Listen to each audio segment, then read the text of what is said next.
and let's get into the game. We're getting back to the MSQ. I'm so excited. This is where I feel like the game starts really getting good. The story. Yeah, I'm wearing a different Mog today. I'm gonna call it a Mog Glamour. God, I gotta get those WoW terms out of my vocabulary. I'm using 50 players, a different Glamour today. Figured, I'm going to see my husband. I might as well look good. I can look good. I do like her in this. She looks somewhat regal with this top on. No, it's not lewd. It's not lewd. What's going on here? Okay. Alright. No, it's not. It's not tea. And you know what? I worked my ass off this morning. I was cleaning.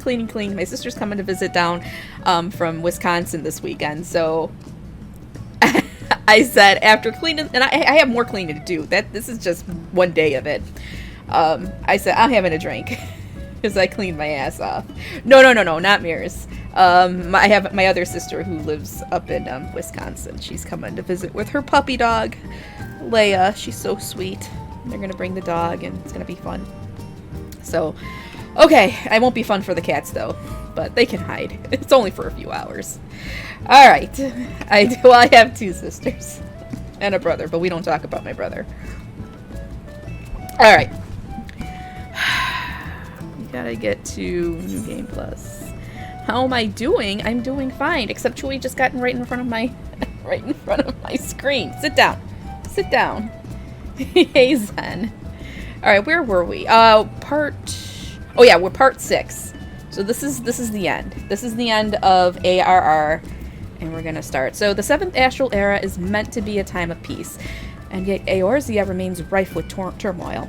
From rampaging primals to unruly refugees, myriad are the problems demanding urgent answers. In response, Alphinaud forms the Crystal Braves, an ambitious company that will serve the realm as a whole rather than any one nation. Bye, Zen. Thanks for stopping in and saying hello. Hopefully, next time I stream, Asmongold isn't streaming and taking up all the bandwidth. Okay, get down, cat.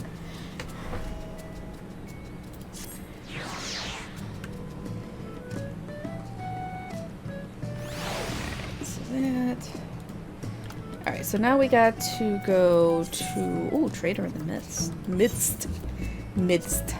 How do you say midst? I don't know. There is lower res now. Okay, well then maybe he's not streaming right now.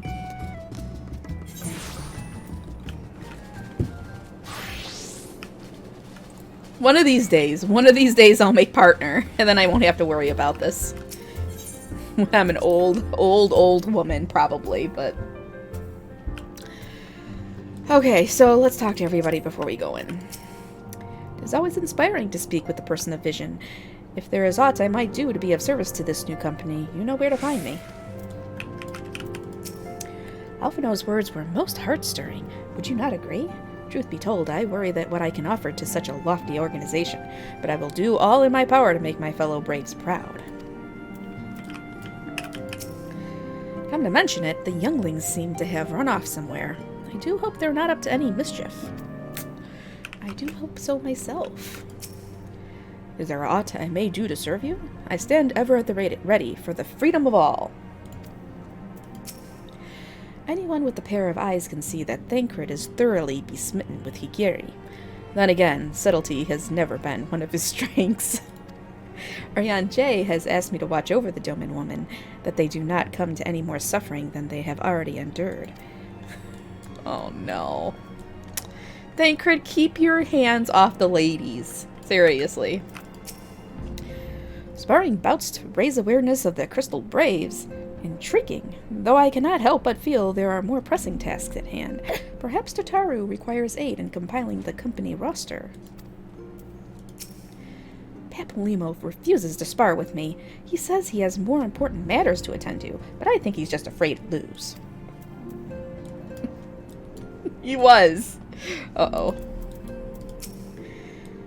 Ever since Higiri started preparing our meals, I swear I've never felt better. They say Doman cuisine is highly nourishing, but I'd sooner attribute it to the loving care she puts into her culinary creations. They say the fastest way to a man's heart is through his stomach, and I'm not one to disagree.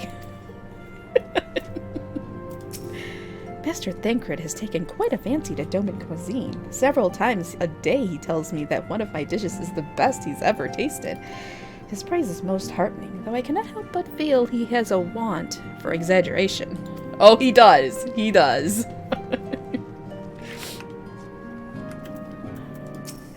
Every time I speak to Riol, I realize how much there is that I do not yet understand about the kobolds. I am fortunate indeed to count a former member of the Company of Heroes as friend and confidant. Seeing this lass sure brings back memories. I was just sharing a couple of juicy secrets with her. Ooh, juicy secrets. Would you care sharing some with me? Who's back here? Oh, the kids. The kids are back there. I hear a new company has been formed. I would be of service in whatever humble way I can.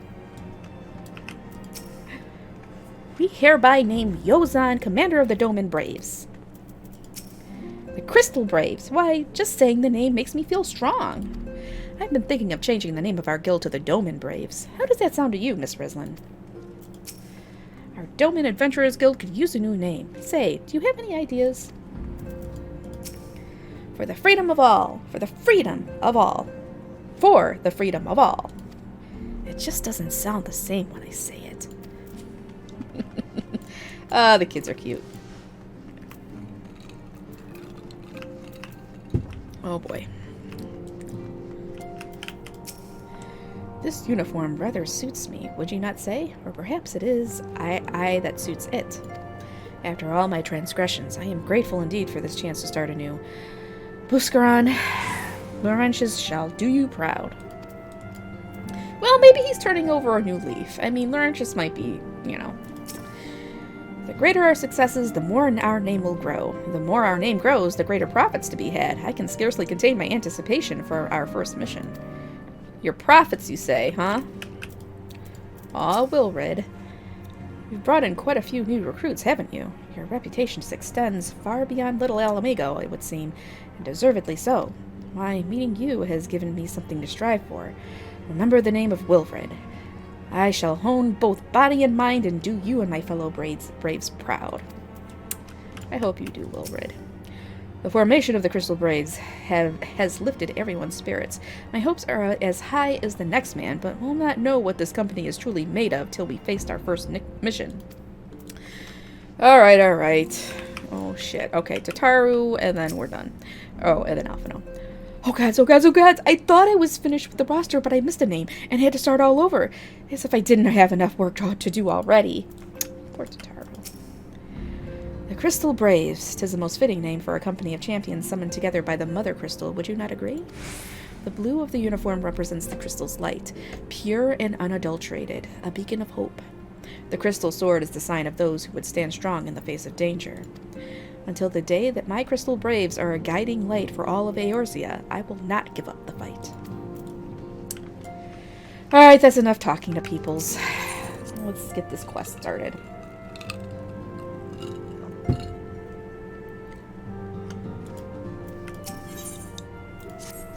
Chewie! Get your butt down. Try as I might, I cannot shake a creeping sense of dark foreboding. But it avails us not to fret about the unknown. We must concentrate instead on the problems of the present.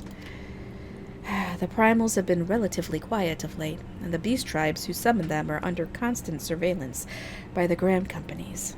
Should any suspicious activity be afoot, you may be certain that we will hear of it. And until such time as a permanent solution to the primal problem has been found, we can do little but wait and observe. As for the Ascians, Arianje is wholly dedicated to finding the means by which we may defeat the dark beings. Let us pray for good tidings on that front.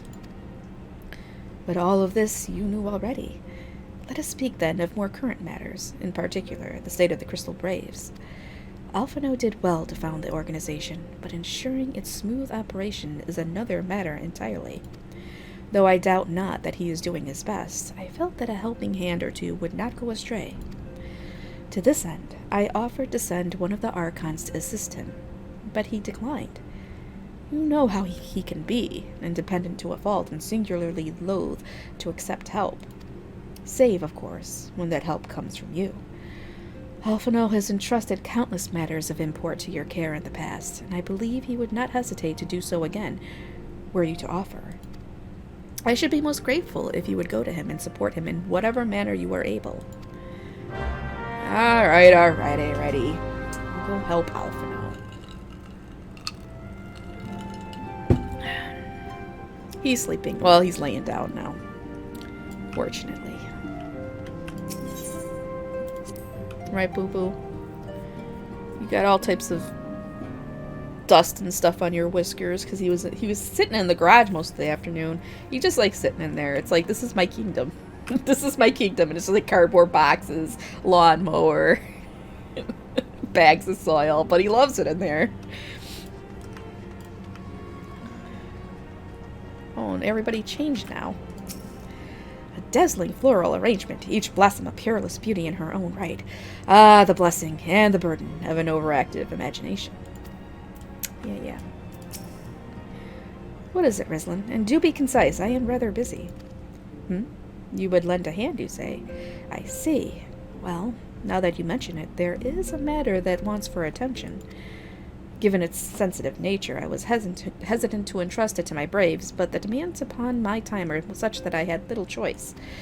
Which is not to say that my men want for labor. Though we are but newly formed, there is already a great demand for our services, and we are hard-pressed to answer all petitions. But I digress. The fact is, I would sooner attend to this particular matter myself, but my presence is required elsewhere. That being the case, I have entrusted its resolution to my second-in-command, Captain Ilberd. Tell him that I sent to you, and he will furnish you with the particulars. My thanks in advance, Rislin. Talk to Ilberd. Uh-oh, what's going on here? Oh. In traditional Doman cuisine, we strive for perfect balance, not only of flavor and texture. Oh, God. Sorry, I hope I'm not burping in the mic. But also of nutrition. For a meal to be truly satisfying, it must nourish the body as well as delight the senses. Okay, she's teaching them about cuisine here.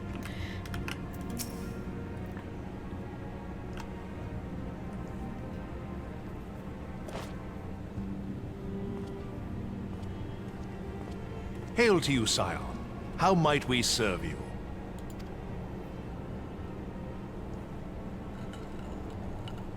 Commander Leveilleur bade you serve us? These are welcome tidings indeed.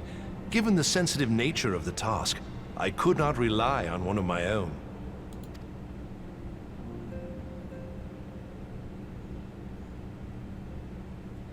Uh-oh. That which I'm about to tell you, I tell you in the strictest confidence. Oh, boy. Some days ago, we received certain documents from an anonymous source. They notified us of the presence of a Garlean agent within the ranks of one of the Grand Companies. Following some discreet inquiries, we identified a suspect among the Immortal Flames, whom we detained for questioning. Alas, the man was not our agent. He was but one of many men in the agent's employ. This doesn't sound good. We pressed the traitor for a name, but he had none to give. He claims never to have met his master, whom he knows only as the Ivy. He was, however, certain that this Ivy had coiled itself around every part of the Immortal Flames. It would seem our quarry joined the company some time ago, and gradually recruited others to his cause. These conspirators are the vines by which he learns our secrets, all without exposing himself. It won't be easy to identify the Ivy amidst this tangled mass of subterfuge, but we have a tendril in our hands, and we shall follow it all the way to the gnarled root. Now, much as I would prefer to proceed with due discretion, circumstances demand that this matter be settled post-haste. Garlemald's War of Succession nears its end, and it is feared that the Empire will soon resume its march on Eorzea. When it does, we can ill afford to have traitors in our midst. The ivy must be rooted out now. Oh boy. Well, I like doing rooting. We must begin by apprising General Reborn of our findings. I would ask that you accompany me to the Hall of Flames and remain on hand to see that things go smoothly. Gabby! Assuming the ivy's tendrils are as widespread as we believe, he will be aware that an investigation is underway. And if that is the case, he may well move against us. Wait, Raubon? But he's good people. We must be prepared for anything, while taking care not to betray our purposes by seeming prepared. A simple enough task for a one-woman army like you.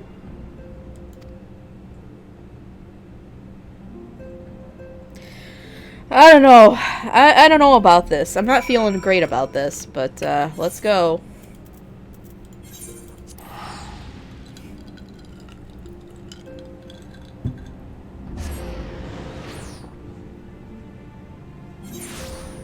Okay.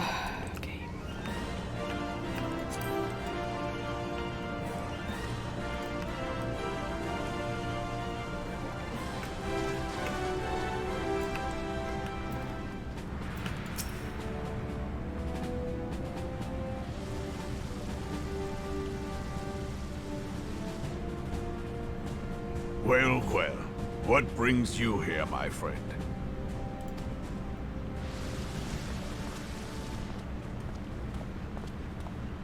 She is here at my behest. Greetings, Reborn. It has been a while. Hilbert, you old scoundrel. When they told me you'd be visiting, I scarce believed my ears.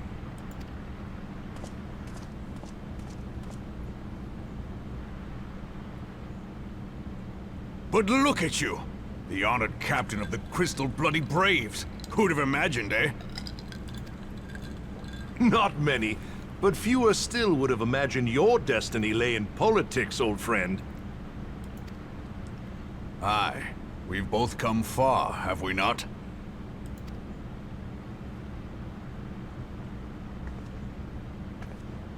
I'm like, what about Lest you me? wonder, Hilbert and I go back a long way. We've been friends and rivals since we were lads. Oh, buddies.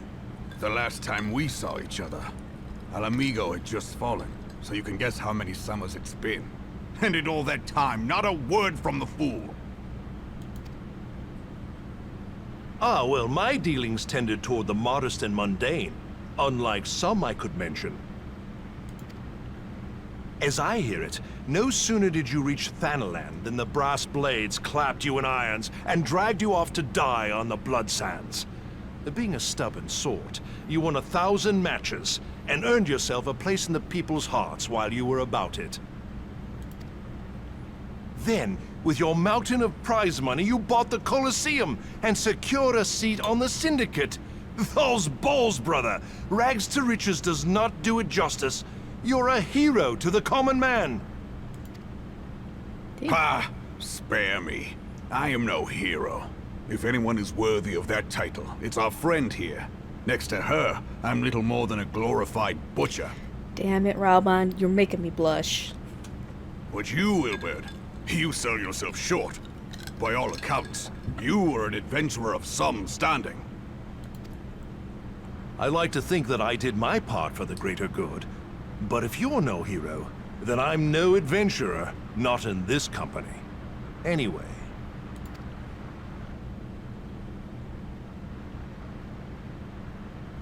I have tidings. Uh-oh.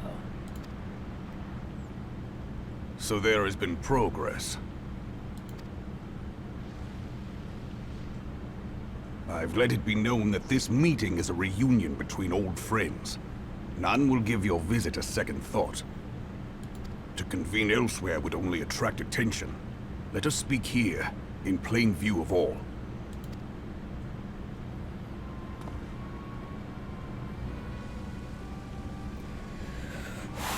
Political intrigue. My favorite part. My favorite type of intrigue. So it is we who have been compromised. Teleji Adeleji's machinations have shaken Ul'dah to her foundations. In such uncertain times, A man's loyalty may be bought for a fistful of gil. But if this snake has truly been in our midst for as long as you say, we must needs consider a far graver possibility. Conspiracy. Could it be that the Monitarists have been in league with the Empire from the first? What? You mean the Monitarists were bought off? Very well. I will have my most trusted men investigate the matter. Continue your inquiries in the meantime. It does me well to see you again, old friend.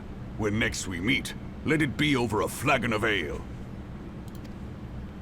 I look forward to it. Let us reminisce of bygone days, and drink to the future of our homeland.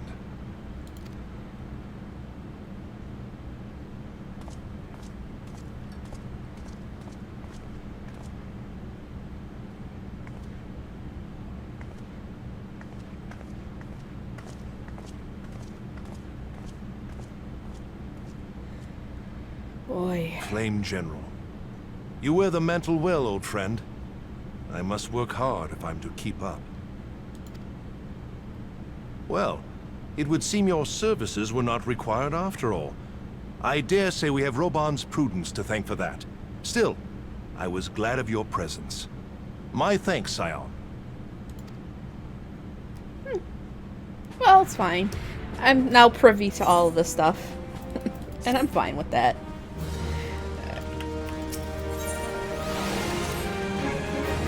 Our hunt for the Ivy begins in earnest, Scion. Suffice it to say, we must tread warily, but one misstep may well cost us our lives. Our business here is concluded for the time being. Let us return to the Rising Stones and report to Commander Leveilleur.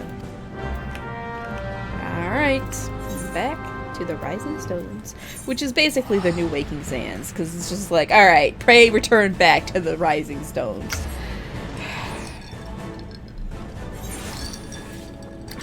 Television at a level. I can't say at a television. Television, a television. That's it. Okay.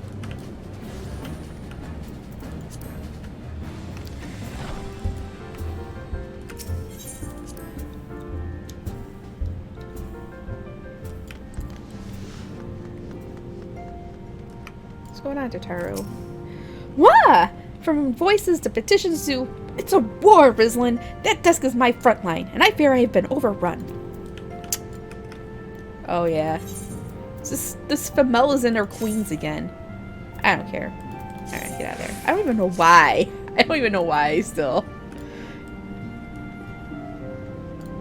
I'm still in that thing.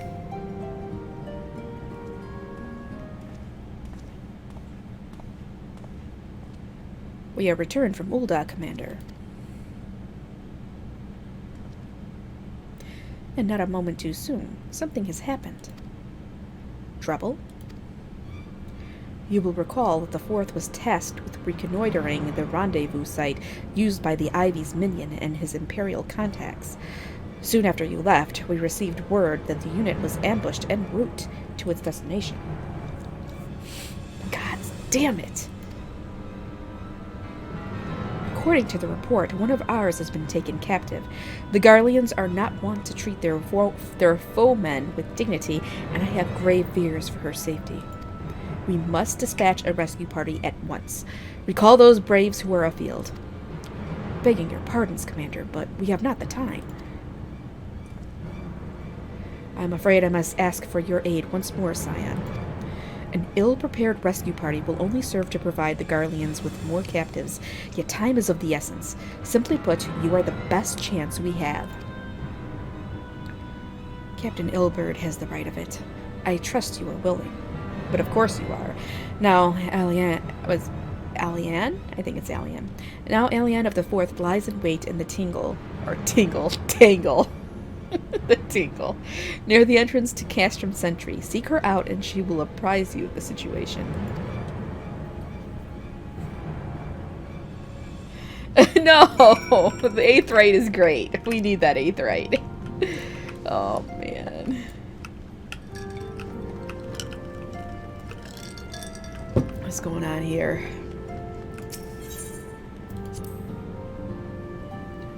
Oof. Oof.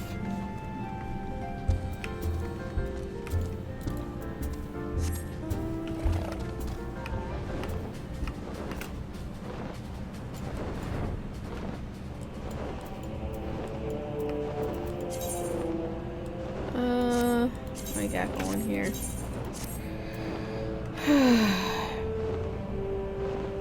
What's her name? What do you mean, what's her name? Oh, Yugiri? Yeah, we'll there's more Yugiri.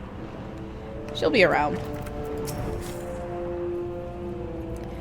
You would aid us in the rescue mission. We are in your debt, Warrior of Light. Now, time is against us, so allow me to brief you on the situation. The Garleans fell upon us without warning, wounding poor Resh and hauling her away to the castrum yonder. Outnumbered as we were, it was all we could do to flee and regroup. Even as we speak, the Garleans may be interrogating Resh, or worse. With her hurts, I fear that she will not long survive their attentions. We must rescue her without delay. Our order may yet be in its infancy, but the bond that binds us is strong as mithril. None of us will stand by while a comrade suffers. We, the remnants of the Fourth, will infiltrate Castrum Sentry. Please help us find Resh before it is too late. We need her help against the garlics, really. I thought some mouthwash would actually handle the garlic, but what? Alright. What is this? Ooh, Resh Kulali.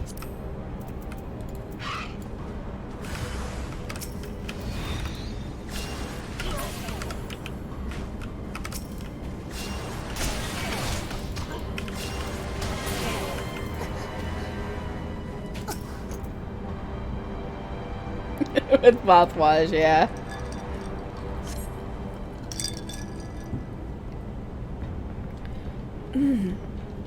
Where am I?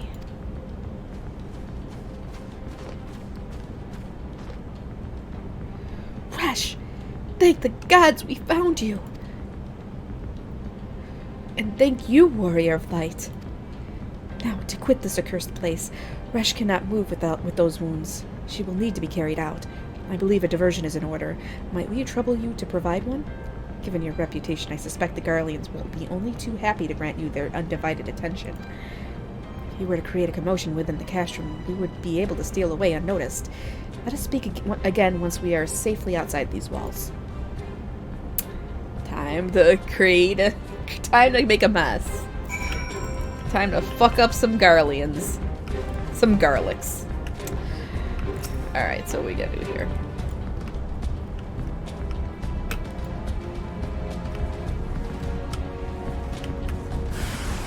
Uh-oh. There we go. That's taken care of. Yeah, make some garlic sauce. Is that it? That's all you need to do? Oh yeah, over here. Uh-oh. What's this guy? No, come on, I wanna... Ugh.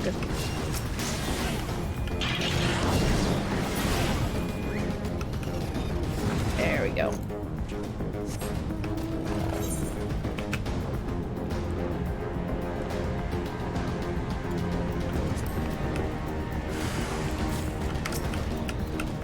Come on, my cooldown. 2, 1. There we go. What? More of them? Well, my holy would take way too long to kill them.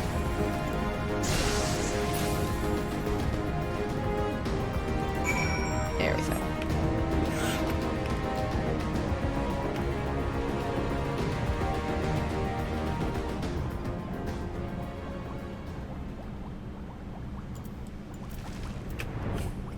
No, I'm not starting a new character. The only character for me is Rizlin Hollis. Alright. I have awaited your return most anxiously, my friend. Oh, for fuck's sake, get off of me! You have done us a great service indeed. Thanks to your aid, our comrade Resh is safe, and we suffered no further casualties. Words cannot well express my gratitude. All that is left to report the mission success to all that is left is to report the mission success to Commander Leveilleur. I shall go on ahead to the Rising Stones. Yeah, but it would take me, like, how long just to get her caught up to this? I just want to get through the MSQ. I don't want to be grinding. Oh, man.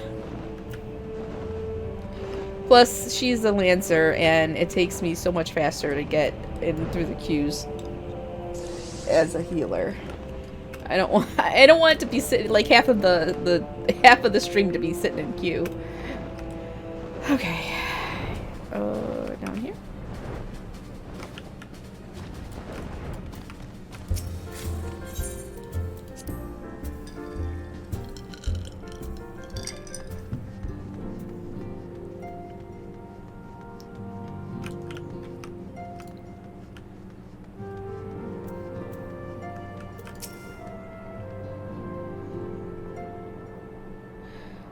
It does me well to see you thus returned, though I doubt not your prowess. Entering an enemy stronghold is generally considered to be a risky venture, and I must confess to having been a trifle anxious. But here you are, hale and whole, having succeeded in your mission as is your wont. Lest you wonder, the woman you rescued is being cared for by the Domans. Thanks to their expert ministrations, the danger has passed. You have my gratitude, Rizlan.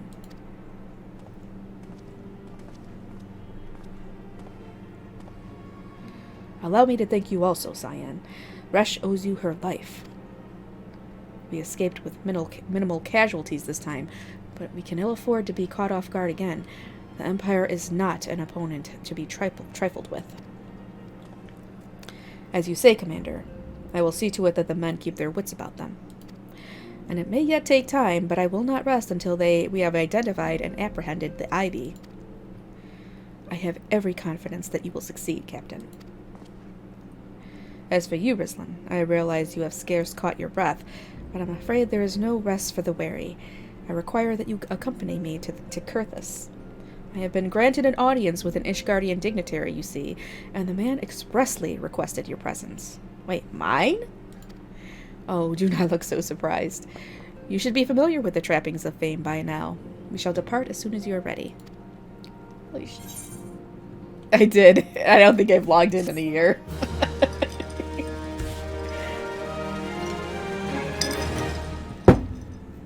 All right. Wait, was that a picture of him? That was a picture of him. We've been blessed with a rare opportunity, Rizlan, an audience with an ambassador of the Holy See of Ishgard. We are to treat with Sir Amric, Lord Commander of the Temple Knights in Camp Dragonhead. It is considered a great honor to serve the Holy See directly as a Temple Knight. Needless to say, their leader wields tremendous political influence. We would be wise to court his favor. For that reason, I consider your attendance essential. If Sir Amric wishes to meet the woman behind the legend, I would not deny him the pleasure of your company. The antecedent should see the wisdom of this plan when you request her permission to accompany me to Kurthus. Mayhap you feel this to be a waste of your talents, which could doubtless be put to nobler use. God. Speak more... I don't know. Whatever. If so, I should remind you that more good can be accomplished with the stroke of a pen than the thrust of a sword. Alright. I was hoping the writing would get easier to read, but not quite yet. Oh, don't worry. We're going to get some good old Sir Amric here soon.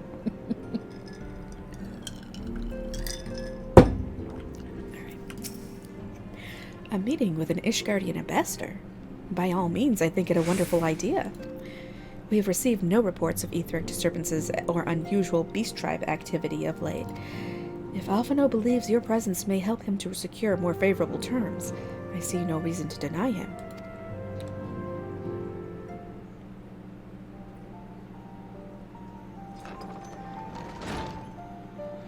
Antecedent. I take it Rizlan has explained the situation. She has. Yet welcome though these overtures are, I cannot help but wonder what prompted them. The Ishgardians have spurned all contact with the other city-states for decades. Why reach out now? Would that I knew. The question of their motives is one to which I have given no small amount of thought. Alas, I know no more than is generally known. The notoriously reclusive nation of Ishgard, situated at the center of Abelathia's spine, ruled by the Ishgardian Orthodox Church, at the head of which presides the Archbishop. Members of the original Eorzean alliance formed in the wake of Alamigo's fall some 2 decades ago. Friends of convenience who withdrew from the alliance as soon as the Imperial fleet was routed at the Battle of Silver Tear Skies. Ugh, why can these words not come out of my mouth today? Since which time their borders have remained closed to all outsiders. They have rejected every one of their former allies' calls to reopen dialogue, turning a deaf ear to their neighbors' pleas even when the calamity loomed large. And on the fields of Cartano, where brave men and women laid down their lives in defense of the realm, their banners were conspicuously absent. I have tried to convince Ishgard to rejoin the alliance at every opportunity. I have explained over and over again that unless Eorzea stands united, we cannot hope to preserve our freedom. One by one, our nations will fall, as once fell Alamigo.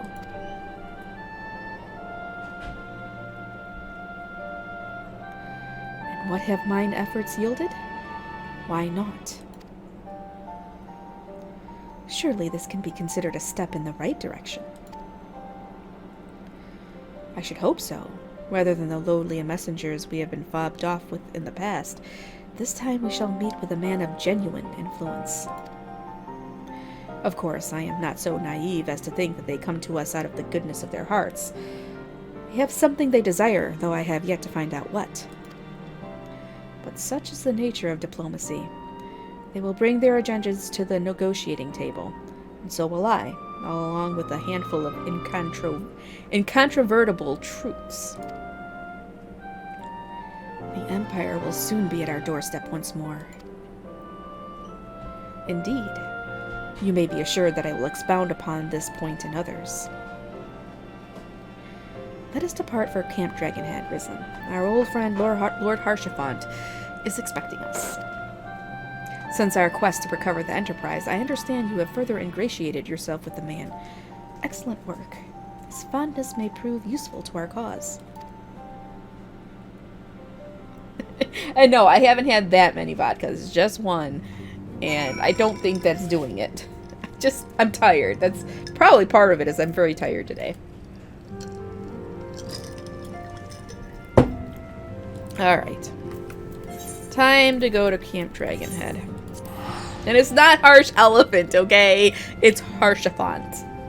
You will learn his name in despair. No. Let's do this.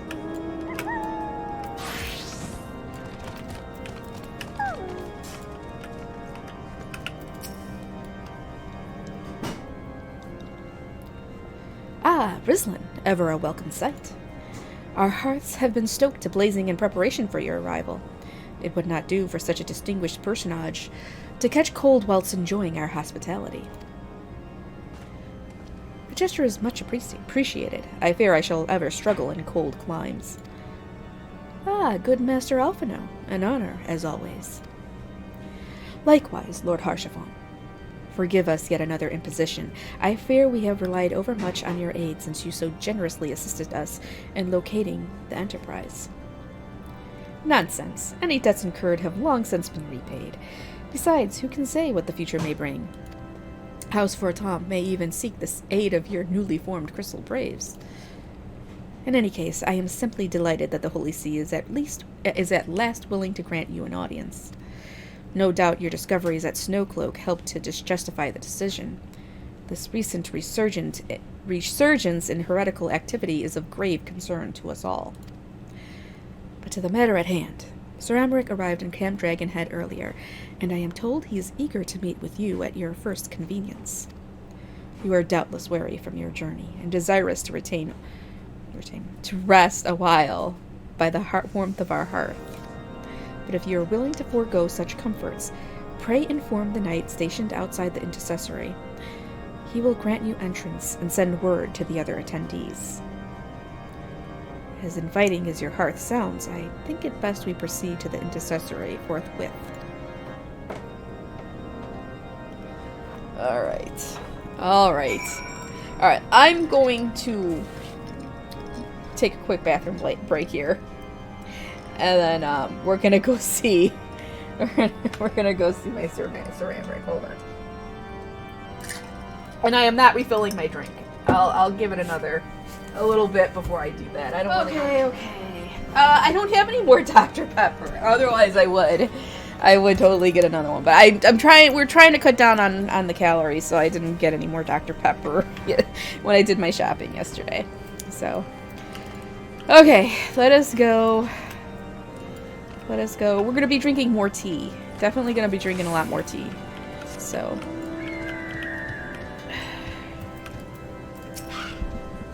we have been expecting you, madam. Pray take your ease inside, and I shall summon the others. Of course not. I always got to be stocked up on the vodka. Nobody's here.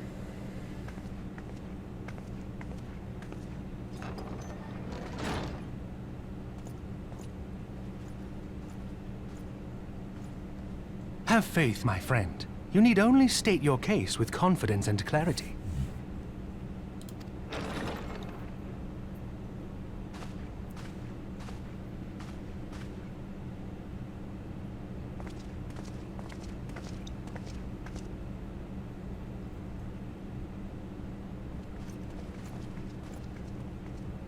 Commander Leveilleur, it is both an honor and a pleasure to meet you. I am Emmerich, Lord Commander of the Temple Knights. Alphino Leveilleur, at your service. Your reputation precedes you, Sir Emmerich. I think we will find that we have much in common.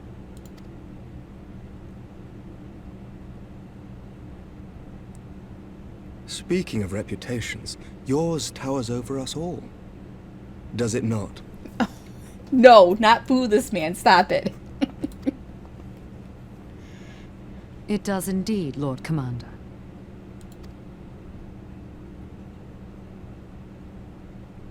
I am not too proud to admit that I have followed your activities with an interest bordering on fascination. Really? Full glad was I to learn that you would be joining us. Now then, shall we begin?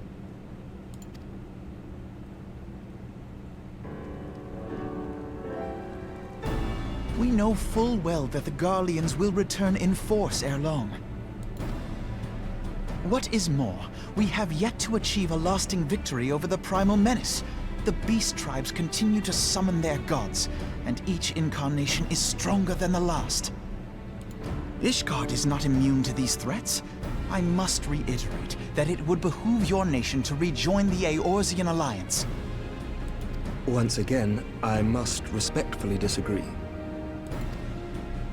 On what grounds? Despite their presence in Kurthus, the Ixal do not concern us. Their territorial claims pertain to Gridanian lands, and it is the people of Gridania whom they harry. Consequently, the Holy See judges this to be a Gridanian affair, and Ishgard does not intervene in the internal affairs of other nations. Even were that not the case, our forces are wholly committed to the Dravanian conflict. We have not the knights to spare. As for the Garleans, we are not ignorant of history. We have observed the rise and expansion of the Empire, and we agree that it is only a matter of time before they resume their campaign in Eorzea. Then surely it would be in our best interests to present a united front. Mayhap one day, but not yet. Oh boy. Gaius van Belsar is dead, and the legion of conscripts he left behind lacks the will to fight. We think it highly unlikely that they will emerge from behind the walls of their castra for some time. Forgive me, but if Ishgard's position has not changed, why did you agree to this meeting? Yeah, that's a good question.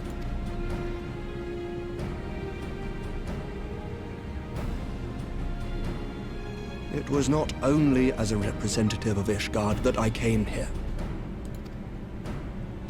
Pardon? It is not within my power to change Ishgardian policy, regardless of my personal feelings. There is, however, one area in which I may exert a measure of influence. Concerns have been raised over the supplies House Fortin has offered to Revenant's Toll. These have led to calls for restrictions on the provision of aid to foreign powers. I can ensure that the shipments continue unabated. Uh-oh. In exchange for what? Sir Emmerich, we would be in your debt. No, you would not. For I require something in exchange. Of course you do. Of late, there has been a flurry of Dravanian activity, the purpose of which was not immediately clear. However, our astrologians have since observed alarming changes in the heavens.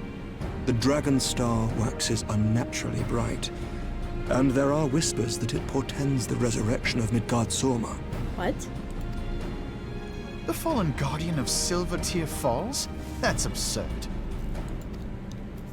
Full many times have I gazed upon the dragon's corpse still wound around the Agrius, and wondered how different our world might be if it yet lived to plague the skies. I do not know, and I do not wish to know, nor does any son of Ishgard. Yet the mere presence of Dravanian forces is not sufficient grounds to send knights to Mordona, whatever our astrologians say. As I told you before, we have not the forces to spare. But we do. So you will intervene on our behalf if we agree to watch over the Keeper of the Lake. Do you accept these terms? I do. I will see that you are kept abreast of any developments. I regret that we could not come to a similar agreement on other matters, but I understand that you are not at liberty to make such decisions. Nevertheless, I hope that what we have accomplished here today will serve to demonstrate to your countrymen that we can work together towards a common goal. Mayhap one day we shall look back on this moment as the first step towards united Eorzea.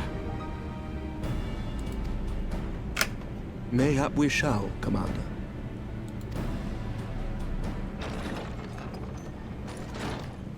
Uh-oh. What is the meaning of this? The caravan, my lord. It's been attacked. It was Iceheart, my lord. Uh-oh. Double uh-oh. What? By the Fury! All our precautions were for naught?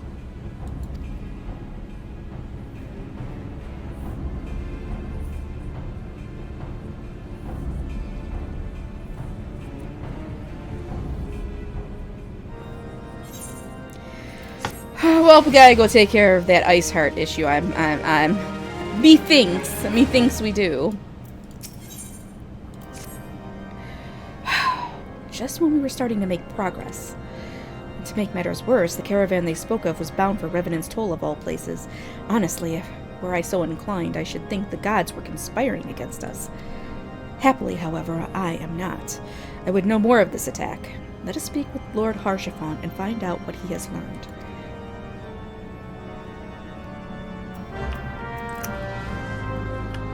What do you mean, Alphino, I am your father? That was totally a Sid and Gaius thing. Totally. My sincerest apologies for the interruption, my friends, but the situation is such that we must act swiftly. If you would be so kind as to elaborate. Iceheart's heretics fell upon the caravan bound for Revenant's Toll as it was passing through Boulder Downs. 'Twas an ambush, swift and ruthless. In an instant, every knight was slain, every crate seized. Then, as quickly as they had appeared, they were gone. It would be an impossible feat without the knowledge of the route, knowledge to which only a select few are privy, I assume.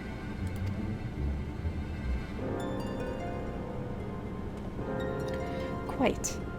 We can pursue that avenue of inquiry in due course.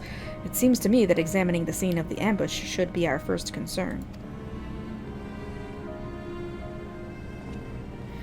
The trail is yet warm. We must act swiftly, as Lord Harshaphant said, lest crucial evidence be lost. You have a knack for discerning hidden truths, Rislin. Why don't you go and inspect the ambush site in person? An excellent idea. Inform my men of your intent upon arrival, and they will gladly share their findings. Okay, you will find out who the Dravanians and who Iceheart is. Don't you worry. Don't you worry. We will find out, though. Just gotta keep watching, or playing.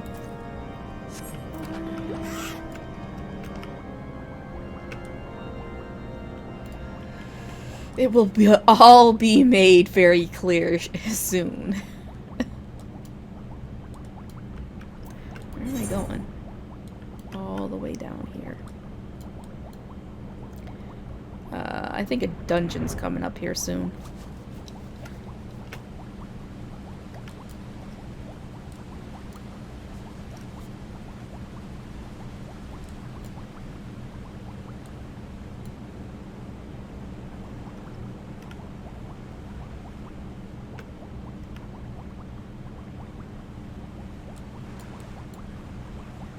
God, just fly forever. Come on. I just gotta get here. Alright. This is it. Okay.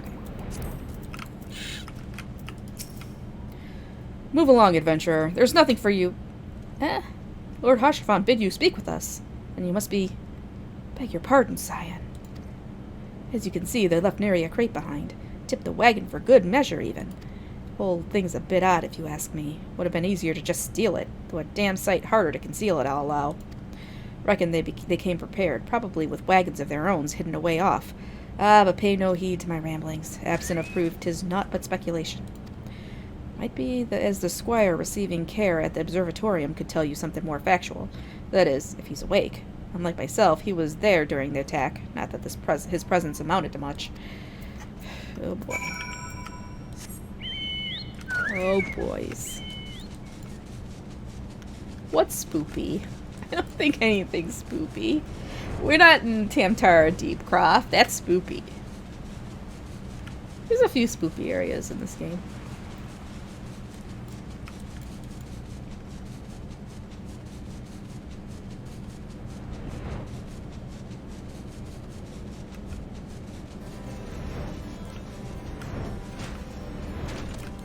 In here? Here we go. Yes, Tamtara hard mode is very spoopy. You've come to ask about the attack, haven't you? We came upon them before the entrance to the Hall of the Seven Echoes. Pilgrims, we marked them as, lost and ill-equipped for a journey further north. Our leader called out to them, and one stepped forward to answer. Slowly she approached, her silver hair flowing in the wind like melting snow. Just a young girl, I thought, some poor lost lamb in search of salvation. Our leader must have thought the same, else why he let her draw so close. They exchanged some words I couldn't hear, and she leaned forward as if to kiss his cheek, and then he sighed and crumpled to the floor. I didn't know what had happened till I saw the snow turn red. And then there was red everywhere I looked. I tried to fight, but took a blow to the head, and by the time I came to, the others were dead and the heretics were unloading the wagon. I couldn't... I mean, they'd have killed me, so I just lay still and listened. Iceheart's people spoke of deliverance and resurrection, and they spoke of Shiva. Shiva? Uh-oh. Uh-ohs.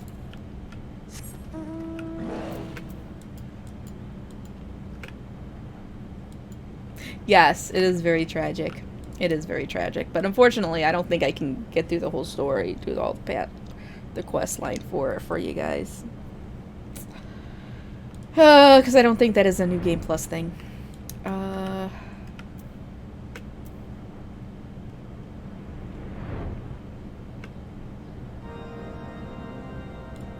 I might be able to find some stuff in the, I don't know, in my my journal in the, I don't know, we'll figure it out. I know, you want to see Tamtara hard mode. I understand. It is like one of my favorite dungeons. Not that it's like difficult mechanic-wise, but the story is great. Ah, you've returned. What news have you for us? It seems the Lady Iceheart does not scruple to sully her hands with blood. Who is this Shiva the heretic spoke of? Have you not read a single line of the Enchiridion, Master Alphino? Shiva was a traitor to kith and kin, an apostate who lay down with dragons. What? Lay down with dragons? Is that what I think it means? Now, you cannot expect all foreigners to know Ishgardian scriptures so well, particularly when it concerns the patron saints of heretics. Wait, you say she is their patron saint? Oh no, it all makes sense now. Lord Harshaphon, what was the caravan's cargo? Ah, if I recall correctly, the Diamond Forge had requested a rather large quantity of crystals. Do you not see? Iceheart and her followers intend to summon Shiva as a beast tribe would a primal. Why else would they go to such lengths to secure crystals? I shall inform the Lord Commander at once. Lord Harshaphon, you would agree to discretion if you would agree that discretion is of paramount concern. Of course. I trust we can count on your continued support, Master Alphino. The Scions of the Seventh Dawn are sworn to combat the primal threat. Our support is a given. I will need to send word to my brethren in Revenant's Toll. Our entire order must turn its efforts to the prevention of the summoning. Naturally, that includes you, though I am sure you would not miss this for the world. Of course not. I'm the Primal Slayer. Alright, I gotta clean my glasses. I am the Primal Slayer. Oh boy. Oh boy.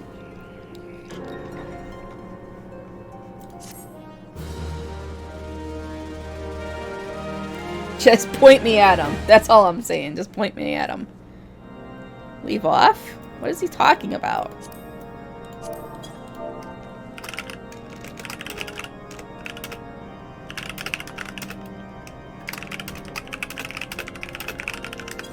Alright. The persistent attacks on our caravans seemed little more than a nuisance at the first. The heretics were a problem, to be sure, but a relatively minor one. That was before I discerned the purpose behind their attacks, of course. Now they have my undivided attention. After apprising Minfilia of the situation, I shall summon a unit of Crystal Braves to assist us. As for you, Rislin, pray join me in Whitebrim Front. Since the incident at Snowcloak, the Knights of House Durandare have redoubled their reconnaissance efforts in that region. It is my hope that they have information which may help us to determine precisely where the heretics are hiding. Given our mutual enemy, Lord Drillmond should be eager to oblige us. I shall see you there, then. Good? There we go. Lord Drillmont? I like that guy. He's a good guy. He's my buddy. He's my buddy over at Whitebrim Front. Alright. It's like the Ishgardians are like very standoffish and they kind of like give you shit and they like don't like you and they hate you. But like once you get into their confidence, once you do something that helps them out, they're like, they have your back for life. Seriously. They have your back.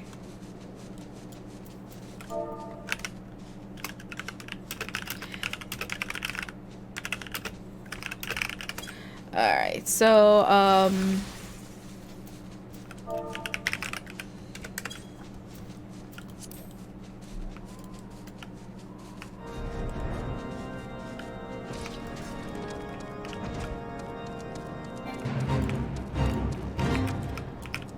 boy.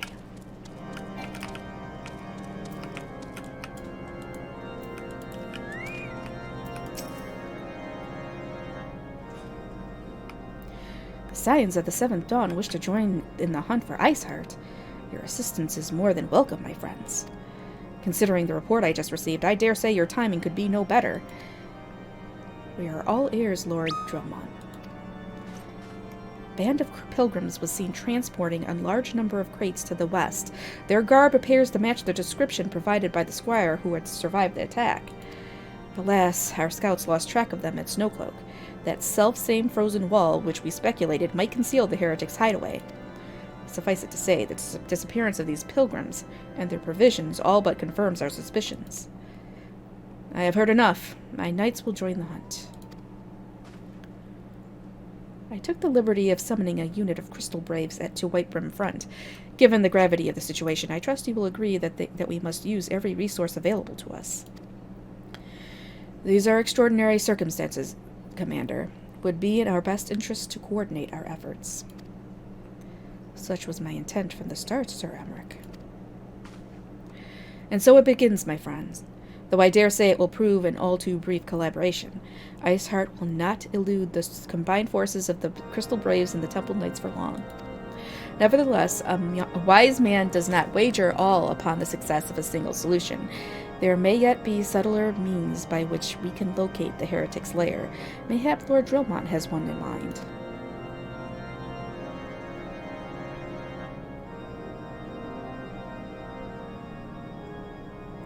Oh, what's this?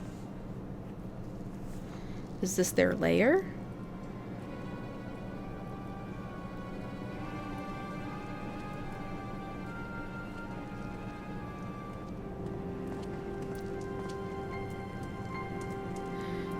Yes, excellent.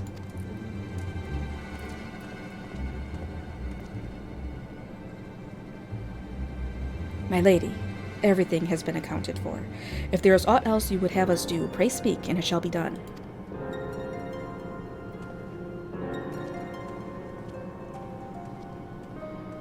Uh-oh.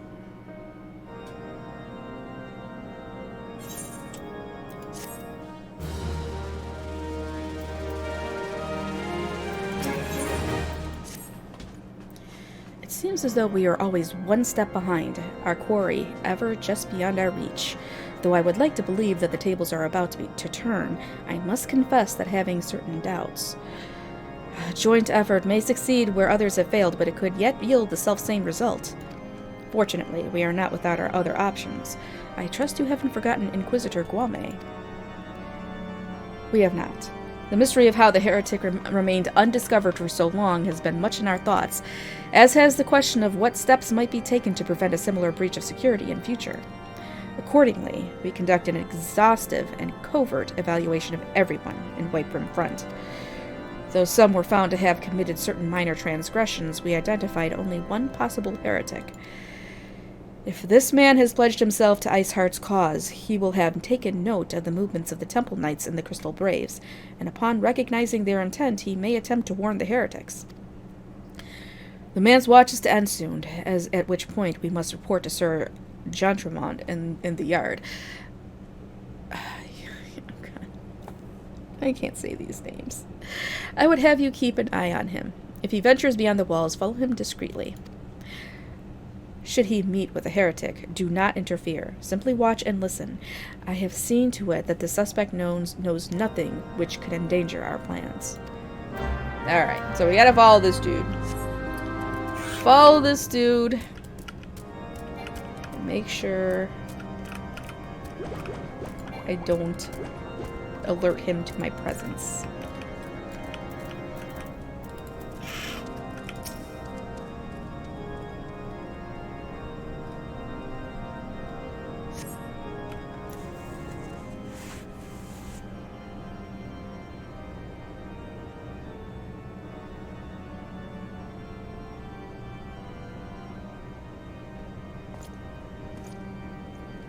Okay. I'm trying really, really hard to look inconspicuous here. The suspected heretic leaves through the southwest gate.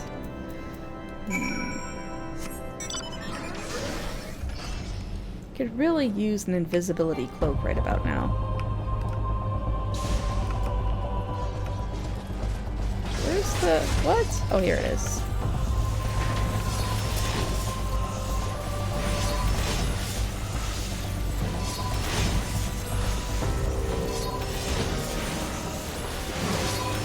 The suspected heretic follows the road east. Okay. I didn't see him, but whatever.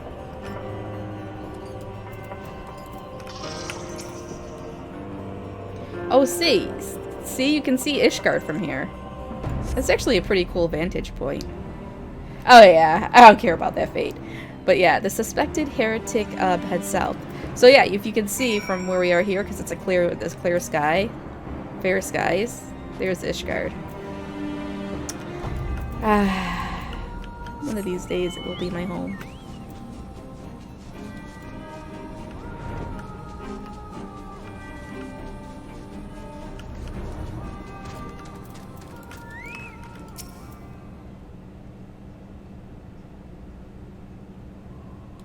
This is a lot of surveying.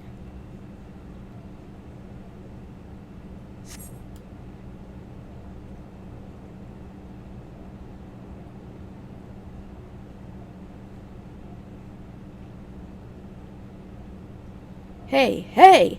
Where in the seven hells are you? I'm freezing my bollocks off here.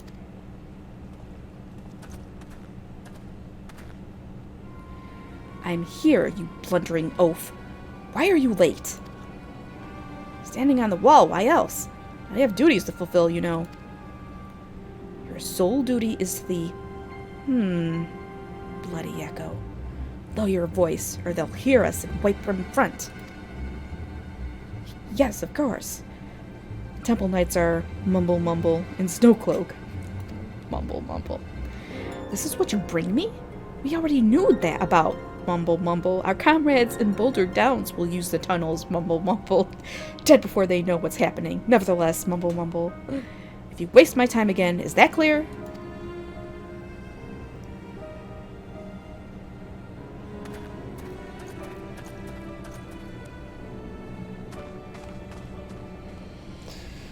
Oop. Time to, I think we should just kill this guy. You know what? I'll do it. Just let me take him out back. Let me take him out back. You guys will never see him again. It's fine. I kill primals. I can handle this for you guys.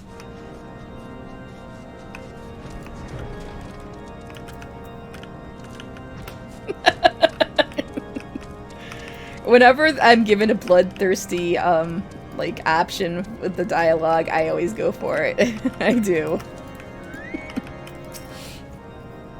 Well, did your investigation bear fruit?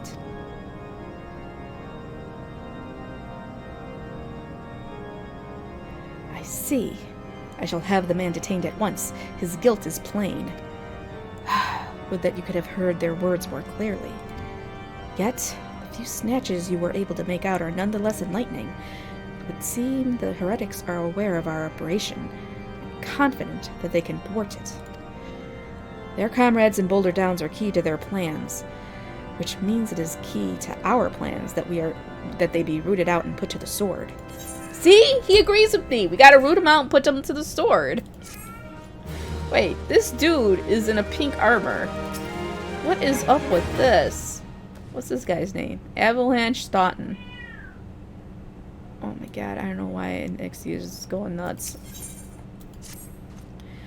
We have long suspected that the heretics use a network of secret tunnels to traverse the highlands undetected.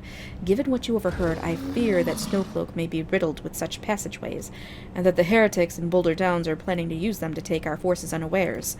Needless to say, we cannot allow that to happen. A contingent of House Durandare Knights are on patrol in the area, and I shall order them to begin searching for the heretics at once. But knowing nothing of our enemies' numbers or readiness, I cannot say for sure that they will be sufficient. It would put my mind at ease if you would consent to assist my knights with the search. I know they would take courage from the presence of so storied a warrior. Pray rendezvous with them at Boulder Downs. If Halone is kind, we may catch these heretics before their plans come to fruition. Show them no mercy, Rislin. The lives of our allies are at stake. Alright, you got it. No mercy from me. How do I get out of here? Alright. Yeah, she's on the antibiotics. Her coughing's getting a little bit better, but I did catch her coughing today. So I hope she gets well enough that we can do the surgery. Well, the dental, because she's going to have some teeth taken out, so. But she needs to be healthy enough to do that.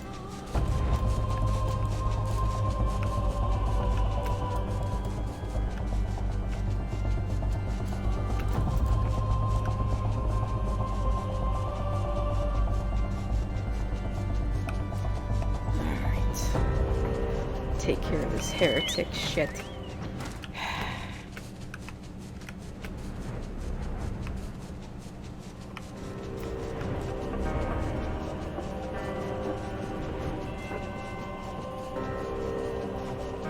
Oh no, it's a bunch of bodies. Hateful Harriers.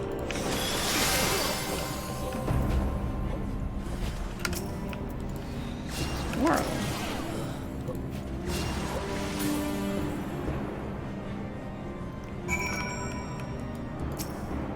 Fallen heretics.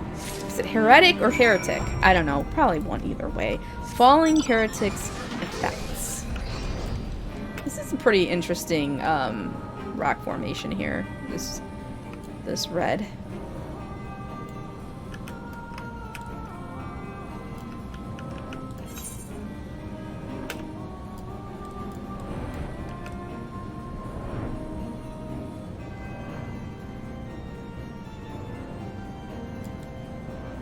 This is pretty interesting vantage up here.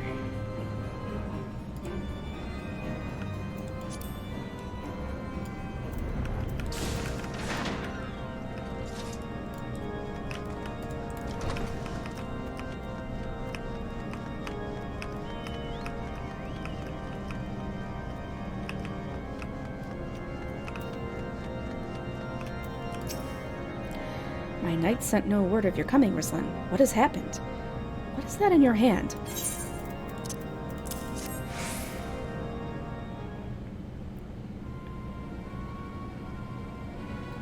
By the Fury! Those were veterans with years of service.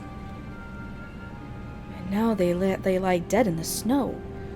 Their bodies must be recovered and... No, we have not the men to spare. Not now. Not while Iceheart prepares to summon an abomination. The heretics you dispatched were not of sufficient number to contend with the combined strength of the Temple Knights and the Crystal Braves.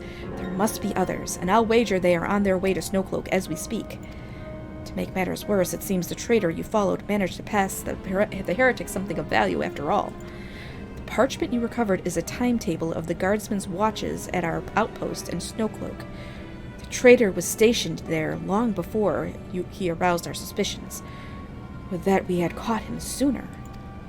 With this information, the heretics would know when the watch was weakest. They could use their tunnels with impunity and prepare their ambush. The timetable has not changed, you see. Of course it will be changed now, but the heretics may already be in position. House Durandare must send reinforcements, even if it means withdrawing knights from the Stone Vigil. I can see no other way to safeguard the lives of our allies. Uh-oh. I have a feeling we're heading into Snowcloak. We gotta get in there and root out that heretic menace. We just gotta get in there and kill all of them. That's what I'm thinking. Time is of the essence, Ruslan. While my knights may make ready to depart, the heretics may take our allies in Snowcloak unawares.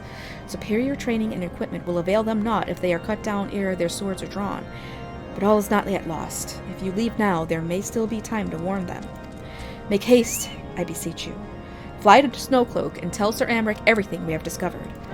Wait, Sir Amric's over there? He's the Lord Commander. It's of course in good faith. We just got, they're like rats. They're like rats there, down there. I just gotta root them out.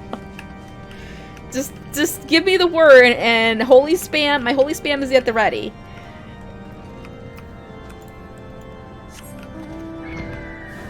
Alright. Alright, so we're gonna get there. We're gonna open up the we're gonna get to the dungeon, and I'm gonna go make myself another drink here. Before we start the dungeon. Fortunately, this is the last dungeon that's kind of... I mean, the mechanics are a little more complex. Who's the floof? The floof. A little more complex, but... Oh god, I'm tired. I'm tired, you guys. The next dungeon is when things start getting interesting. Yeah, this is a pretty boring dungeon. But I do like Keeper of the Lake, and that we're gonna do on Thursday. Rislin, this is a welcome surprise, perhaps the only one thus far. As you can see, we have yet to uncover any hidden. Have my gratitude. Truth be told, we suspected the heretics might be plotting such an attack. Now that we have confirmation, I shall place my knights on high alert. Has Commander Leveilleur been informed? The Braves must be made aware. Ah, for fuck's sake. He's right here.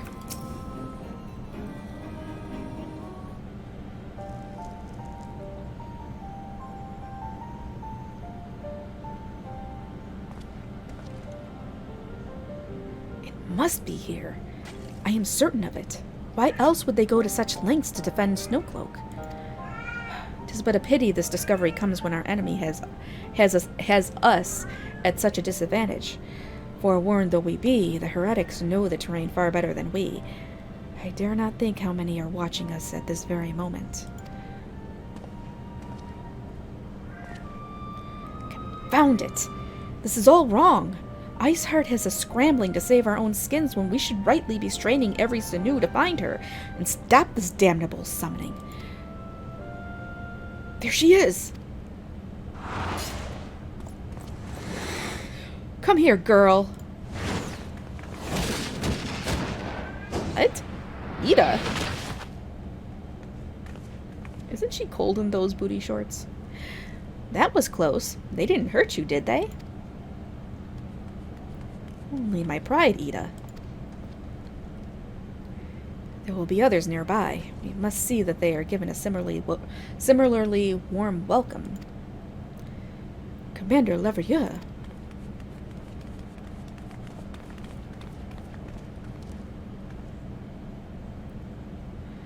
There's been a development, sir. Together with the Temple Knights, we have secured the entrances to some half-dozen tunnels after spotting the enemy breaking the surface. But that is not all, sir. We think that one of them may be important. Certainly the heretics near flung themselves upon our swords to defend it. Ha-ha! Just as I suspected. Amongst this warren of tunnels lies the entrance to Iceheart's lair. Summon the others. We're going in. A moment, Alphino. The tunnel in question is barely wide enough for 2 men abreast. We cannot say with any certainty where it leads, much less what is waiting for us there. Furthermore, we have no way of knowing how many heretics are still lurking here on the surface. What if they were to converge on this point after we entered the tunnel? For all we know, we could be funneling our forces into a trap. I take your point. If the tunnel is indeed as narrow as you say, greater numbers would be more a hindrance than a help. Should we encounter difficulty, our allies would become an obstacle to escape. Uh-oh. Of course, he turns to me. A change of plans. While we rendezvous with Sir Amric and keep the heretics at bay, you will go wherever the tunnel leads. If you find Iceheart at the end of it, do not let her escape. You venture into the unknown, so see that you are prepared for anything. I suggest you call upon your allies, though not too many or Papalymo will sulk. Yes, all the Papotos come running. Okay, so I think this is it. Oh, well, we're almost there. The entrance to the tunnel, madam. It's just over there. Had we not seen the heretics breaking the surface, we would never have noticed it. Per Sir Amric's orders, we will stand guard outside. Please be aware that even should you enter a significant resistance, we cannot leave our post. Use the duty finder to enter Snowcloak. Okay, I'm gonna get another drink. I'm gonna go see what the heck's going on with Onyxia, why she's crying like that. And then we'll queue up for some. Onyxia? Where she is.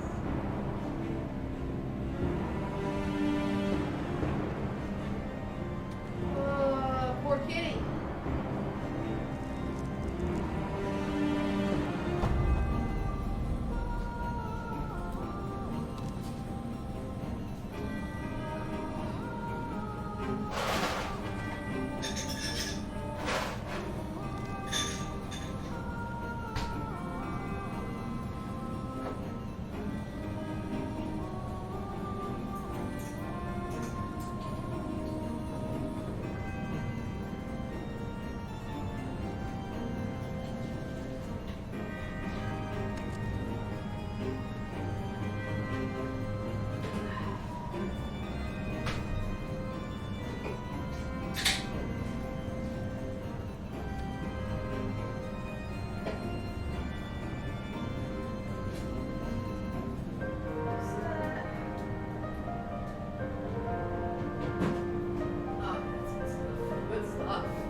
Alright, so I got a cookie. I got what? Alright, so I got a cookie, I got a drink, and we're gonna do the snow cloak. Alright. Dungeons. No. Snow cloak. Oh, that was fast. I can't even take a bite of my cookie.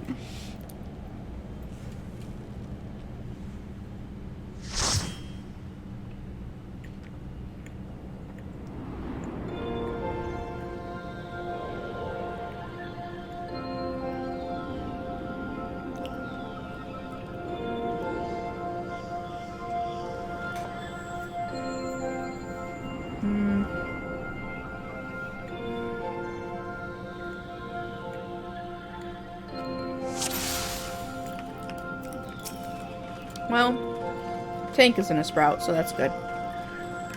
Uh-oh. I turn around. I'm eating my cookie and I turn around. Crap. That wasn't good. Alright, this guy just gonna... Oh yeah, wall to wall. Wall to wall.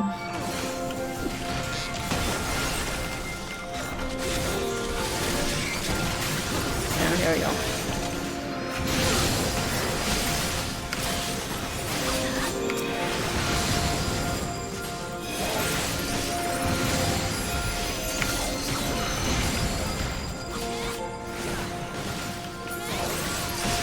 A little bit.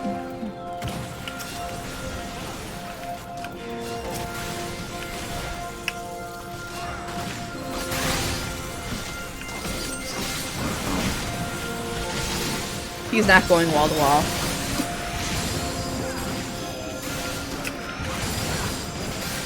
Alright.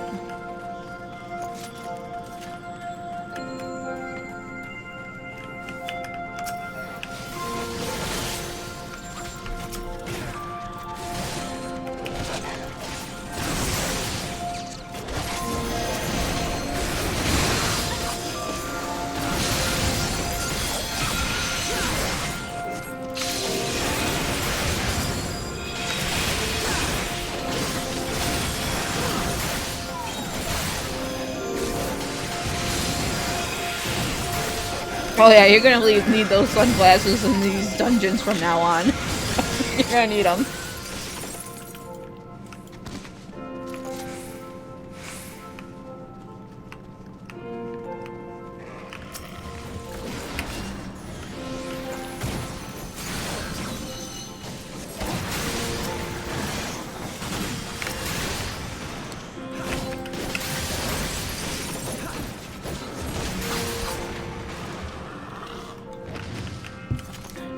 Oh good, he got the tiny key. Alright.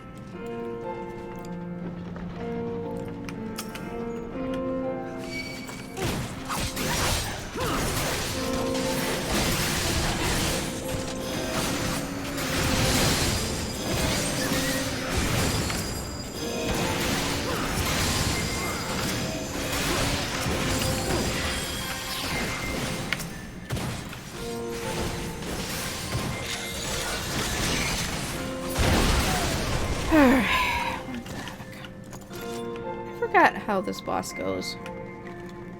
I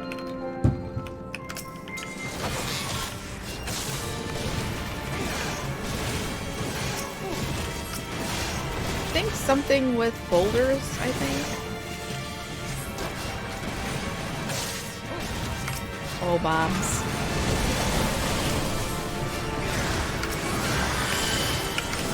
Oh boy, get out of here.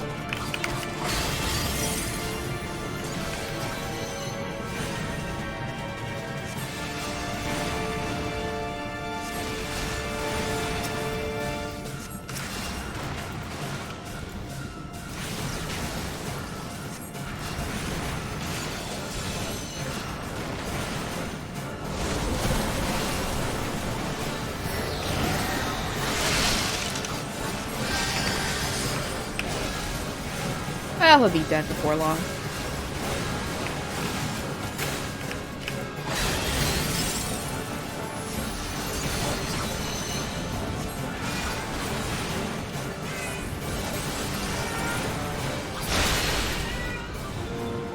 Okay, not bad, not bad.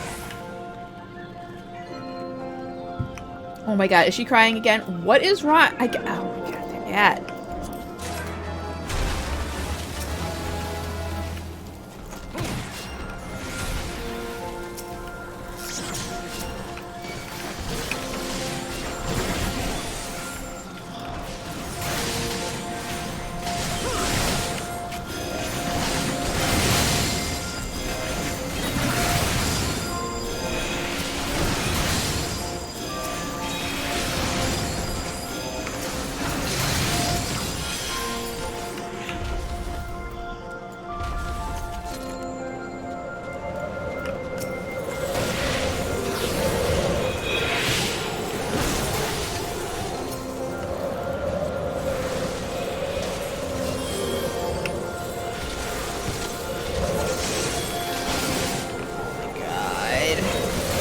Come on, just keep pulling more.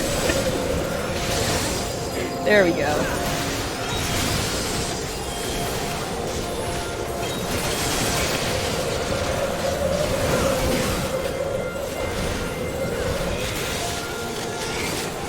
I keep getting freaking interrupted. What the heck?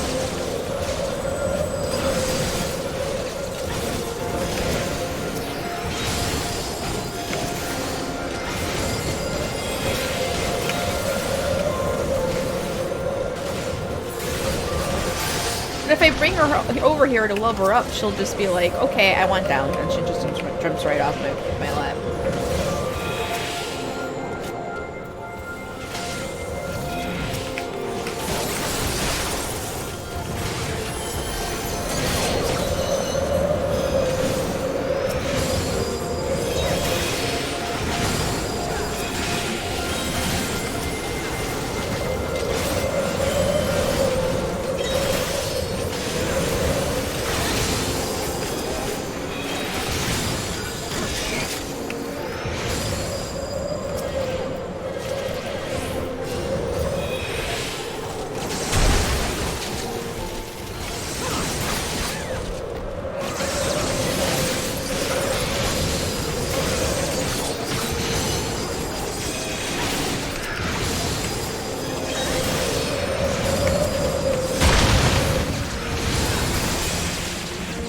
Alright, so this is the boss with the snowballs and the little bunny dudes or whatever. I don't really remember the mechanics. Oh, there's something about rolling the balls or something. I don't know. Oh yeah, Spriggans.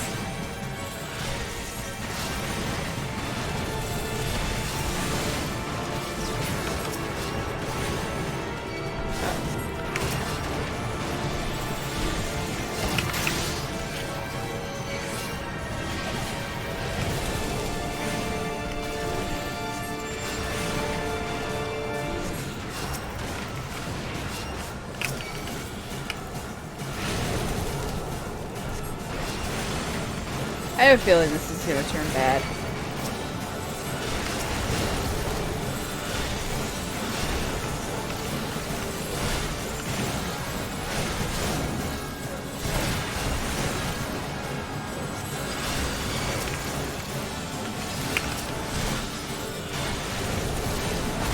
Oh, that's... oh, shit. We need them to turn in... oh, we can't interrupt them now. Alright, so we need... I think we needed them to turn into a snowball. That's fine, we'll heal through it. And then when he does that big AoE thing, we gotta roll the snowball at him to interrupt it. But you know what, we'll just heal through it. See, he's in a... now he turns him into a snowball. And then, watch, when he does this AoE thing now.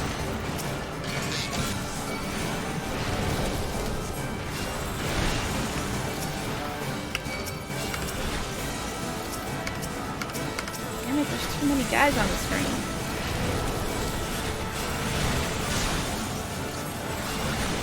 Freaking tab targeting.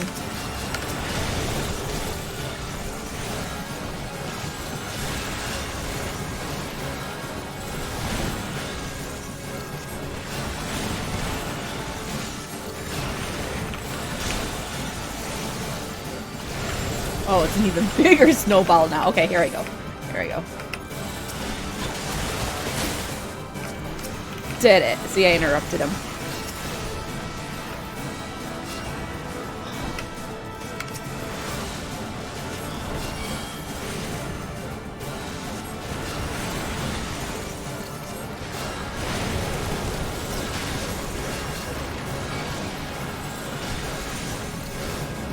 Pretty much. That's pretty much what it is, a snowball fight.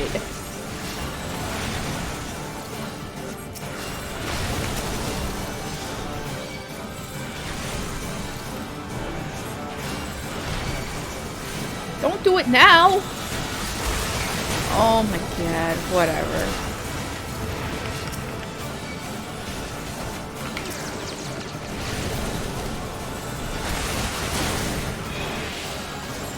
It's fine, it's fine. He'll be dead here in a second.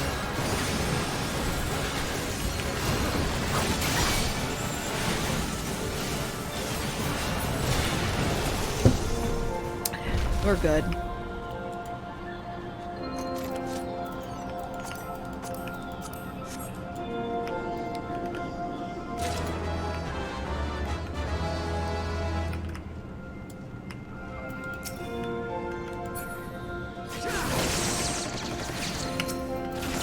Here we go. Here we go. Oh yeah, you go.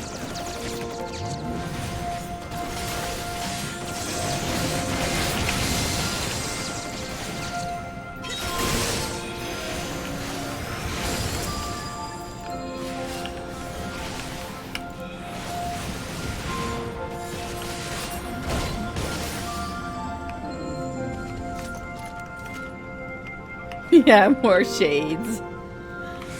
Just you wait until we get to like the end game dungeons. Oh man, I go nuts. I do go nuts. Especially when people pull, especially when the tanks pull wall to wall.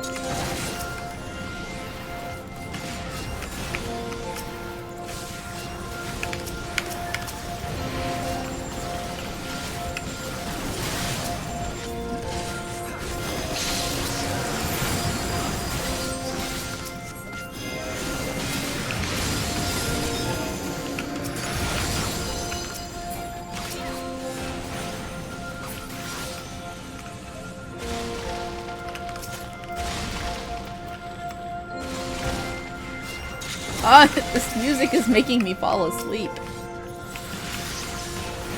The hell is that? A hybrid gator.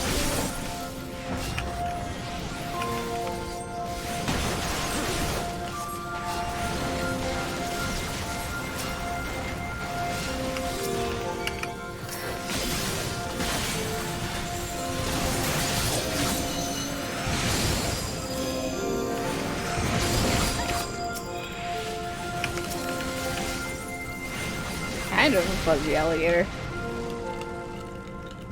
Snowclops.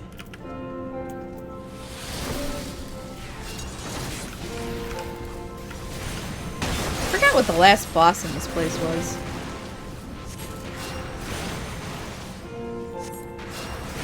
Wait. The machinist's name is Knock Knock. I just noticed that now. Just noticed.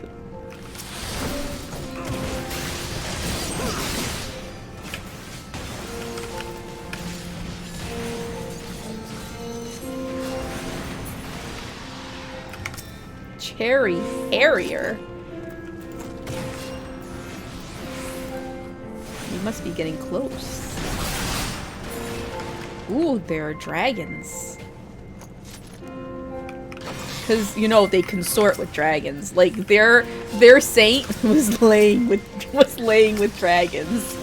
How does that even happen? How does that even work? Don't answer. Don't answer. Holy shit. Crap. What is this guy doing?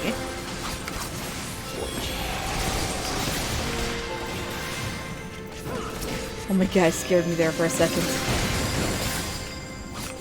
Door to oblivion.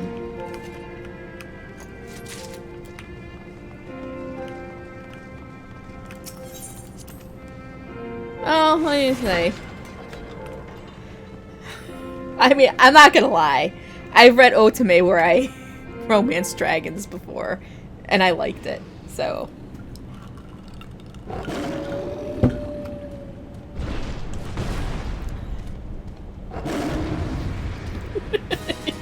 Yep. Good stuff. Fenrir. I don't remember what he does.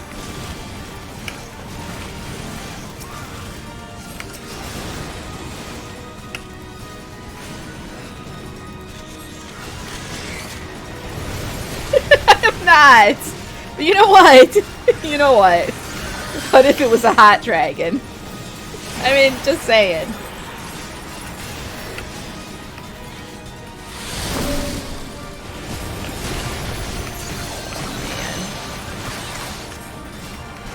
I think we gotta get behind this thing. He's not casting this thing yet, so.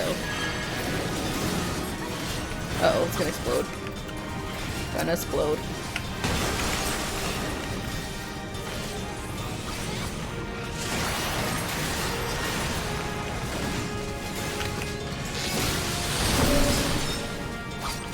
Lunar Cry. Shit. Gotta get over there. Get over there before he finishes casting. Whew.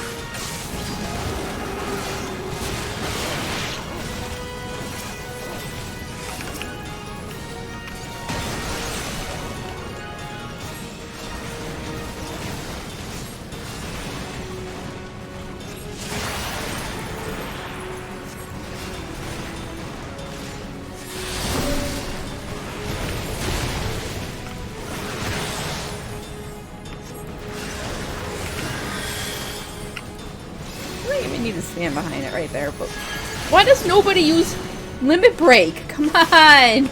It's my favorite thing when I'm playing DPS. Oh, thank God, he does it at 1%. But it's my favorite thing, like, as DPS is doing Limit Break because you get to feel all badass and flashy. It's like, I wait till it gets about 15%, 10%, I'm like, I'm hitting that button. I'm hitting it.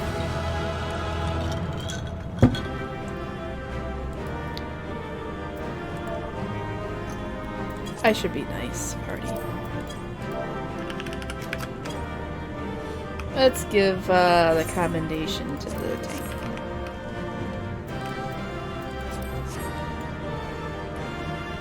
Alright. Oh, I got a commendation.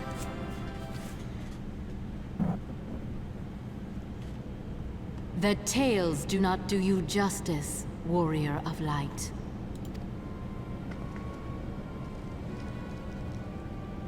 Yes, I know who you are, and you know who I am. I was given the name Izel, but I earned the name Iceheart.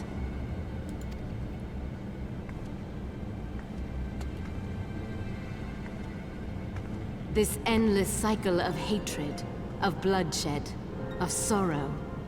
You would see it continue, O noble warrior of light. I would not. I will not. I will bring an end to this war between dragon and man, no matter the cost. In time, you will come to understand that what we do for the greater good. For Eorzea, for Hydaelyn. What? Heresy! Heresy, I say! Freaking heretics.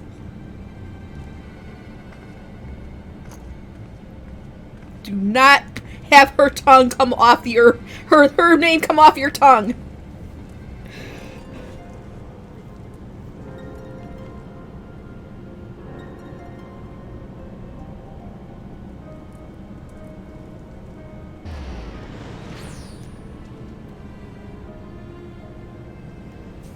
Shit. I don't know about this chick. I think we need to kill her. I think we need to kill her.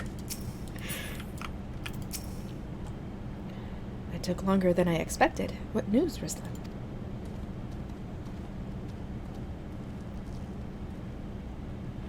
So Iceheart is but a pseudonym. Not that it matters.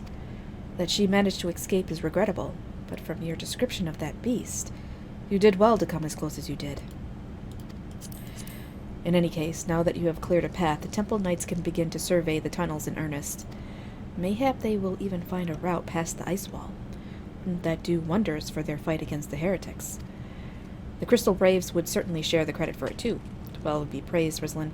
We may yet turn this situation to our advantage. Assuming we stop Iceheart before she summons Shiva, of course. Needless to say, our fellow Scions have not been idle. Nephilia and Urianger have been busy perusing the archives of House Fortom, gathering what information they can on Shiva. Which reminds me, if you were intending to trudge back to Camp Dragonhead to report on the day's events, don't. The antecedent should be here any minute. I can only assume some people enjoy subjecting themselves to this cold. Ooh. Why would anybody enjoy subjecting themselves to this cold? You need a jacket, Alphino, seriously.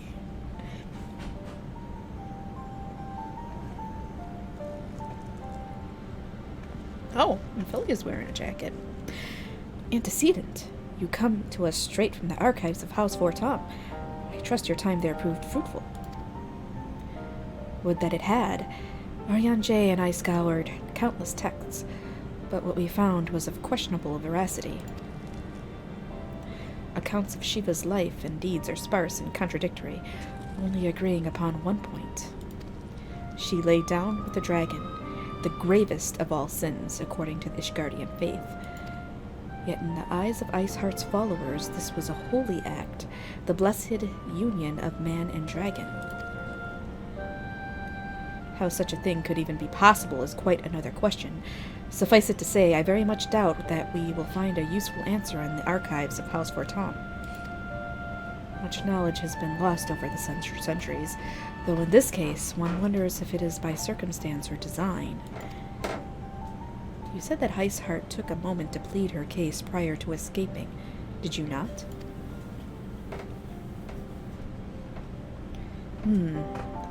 Viewed without prejudice, most would agree that bringing an end to an endless war serves the greater good. I think Sir Emmerich might take issue with her methods.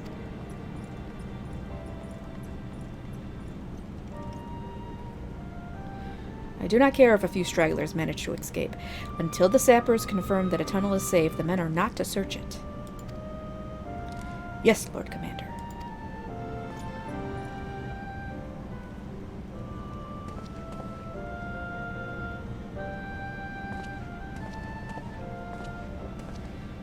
You pursue your foes with less zeal than I had expected, Sir Amrit. Lest you misunderstand, I do not deny that our enemy has given us good reason to be prudent. I merely meant, you being a man of faith, that I had expected a certain single-mindedness. After all, was it not by the will of Halone that your ancestors came to this land, why they took up arms against the Dravanians? What would they have done in your position, I wonder? There are those who believe that faith is a renunciation of free will, that unquestioning devotion is required of all who would live a life in service to the Fury. Such righteous fervor may well serve a knight on the front line, less so a leader of men. We are all at liberty to interpret the scriptures as we will. I choose to believe that the Fury would value the lives of her followers over the deaths of her enemies. But I would not presume to speak for the Knights of Eld. It was a different time, nay, a different era, and Scripture tells us only so much. Would that it told us more. You know what? I like him. I do. I love Amric. You know what? He's a good guy. No booing this man. No.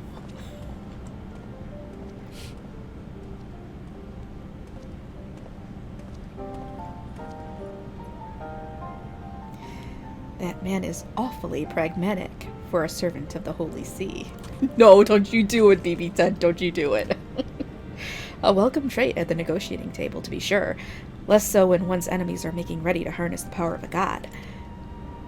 Mayhap he does not truly believe that Iceheart's plan can succeed. Truth be told, I too remain somewhat skeptical. Shiva was real, a living, breathing woman. Of that there can be no doubt. In this respect, she differs from every other figure to have been summoned, each of whom was worshipped as a god.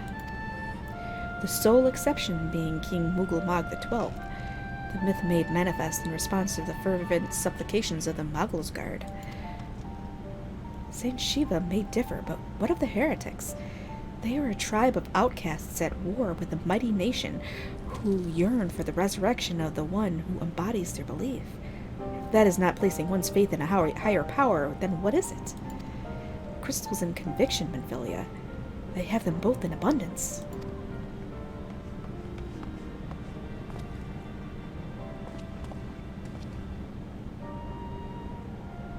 Can that truly be all that is required?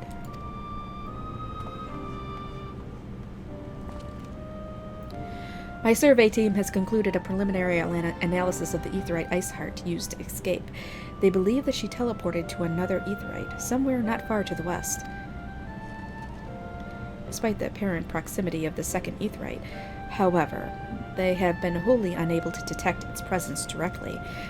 Unless Iceheart has some means to mask its signal, I can only presume that she had it destroyed to prevent us from following her.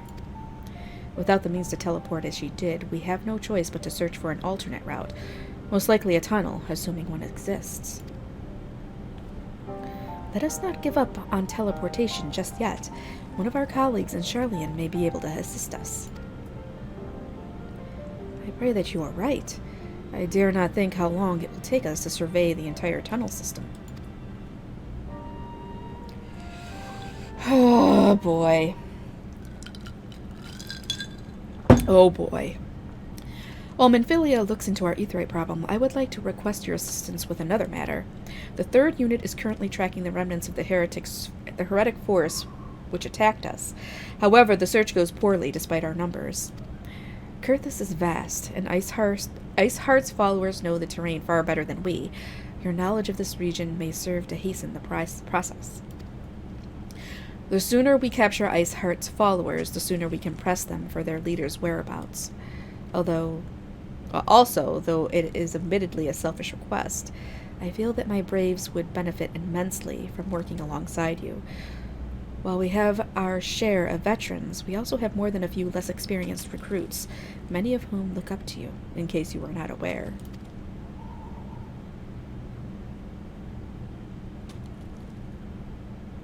Good. I knew you would understand. Yu Hase can apprise you of the details. When the task is complete, come and find me at the observatorium. Captain Ilbert and I are meeting there to discuss the latest developments in this investigation. The Temple Knights shall hold Snowcloak in our absence. Let us leave them to their work. Ours is more pressing. Alright, so I'm just curious where we are in the quest line here.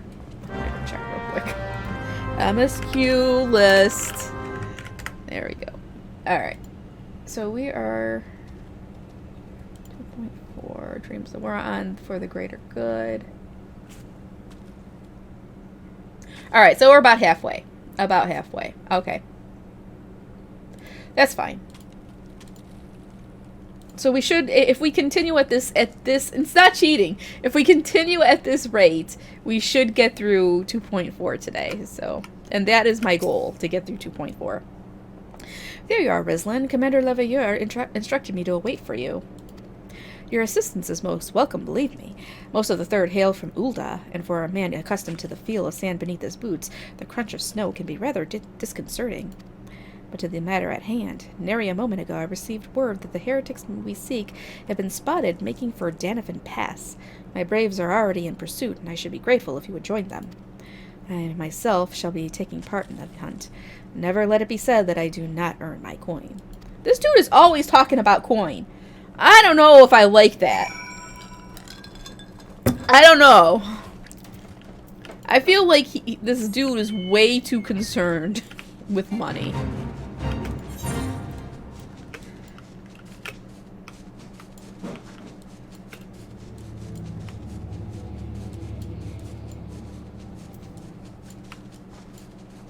Yes, so the goal is to get through 2.4 today, and then 2.5 on Thursday. And then Friday he's gonna be Heaven's Word. So, oh man, the upcoming stuff's gonna be good. Oh shit, what's going on here? Those balls! My ankle was on fire. Caught my boot on a rock or something and twisted it as I fell. The others went on ahead through Danifin Pass. Hurry and you might catch up. If you aren't sure where to go, look for tracks. This snow is fresh, so they shouldn't be hard to find. This snow is fresh. I used to when I was young. When I was a youngin'. When I was in like 1st and 2nd grade. Ooh. Oh man. I don't know if I should. I actually did. I had a speech impediment when I was in grammar school, like in 1st and 2nd grade, and I could not say the S word. It was like I could not say S. It was always shh, and so I had to go to a speech therapist. And damn it, fine. I had to go to a speech therapist for I think it was in 2nd grade until I was able to say the words right. So. Where am I going? Oh, here. But it seems like when I have a couple of drinks, I kind of slip back into that. And say, instead of saying sit, I'm saying shit. And I shouldn't be doing that. I don't know. Probably. But I'm not going to worry about that now.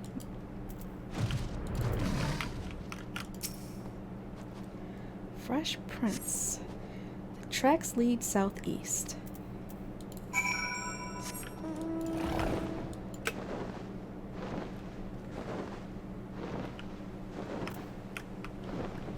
I'm sure I haven't done any hunt trains yet. I have more than enough other things to do, but eventually I'll probably start joining some hunt trains. Scion, what are you doing here? The heretics?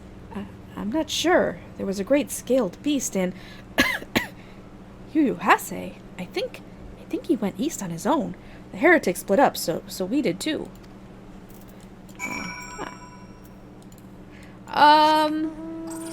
I don't know. I think I'm like 7 or 8. I think maybe.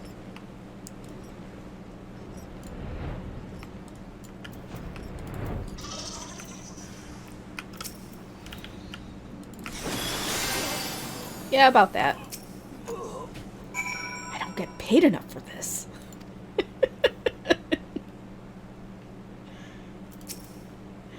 How embarrassing. I was so intent on following the heretics' tracks that I almost failed to notice they had doubled back. Almost, mind you. One tried to sneak up behind me and got a knife in the gut for his troubles. I thought myself alone, so I started searching the dead man's knapsack for anything of interest. And lo and behold, before his friends found me, I came upon this.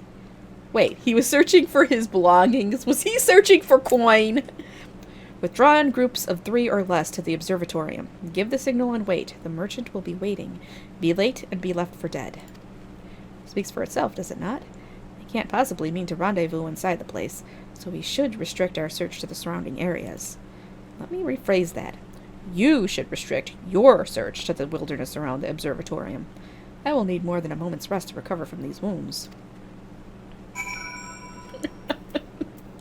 Dude, I don't know about this guy. I don't know about this dude. He's a fucking Popoto. You know what? They're all evil, except for Tataru. Tataru's not evil. Or Pippin. Pippin's not evil either, but that's because his dad is Raubon, and Raubon is great, so. But you don't even know. You'll meet him later.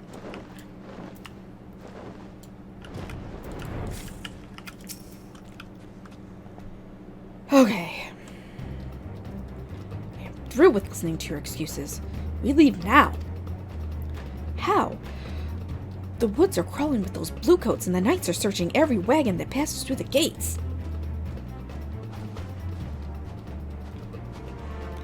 Well, stay with her then, if you think you'll fare any better. Now, there's no need for that. There are places like this in my homeland. Sacred snow-capped peaks where blood must not be shed. Ooh, Yugiri.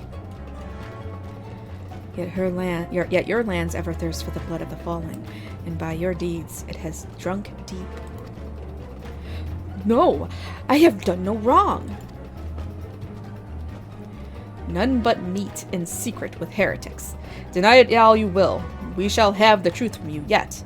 Inquisitors are not the only ones skilled in the art of interrogation. Damn it all!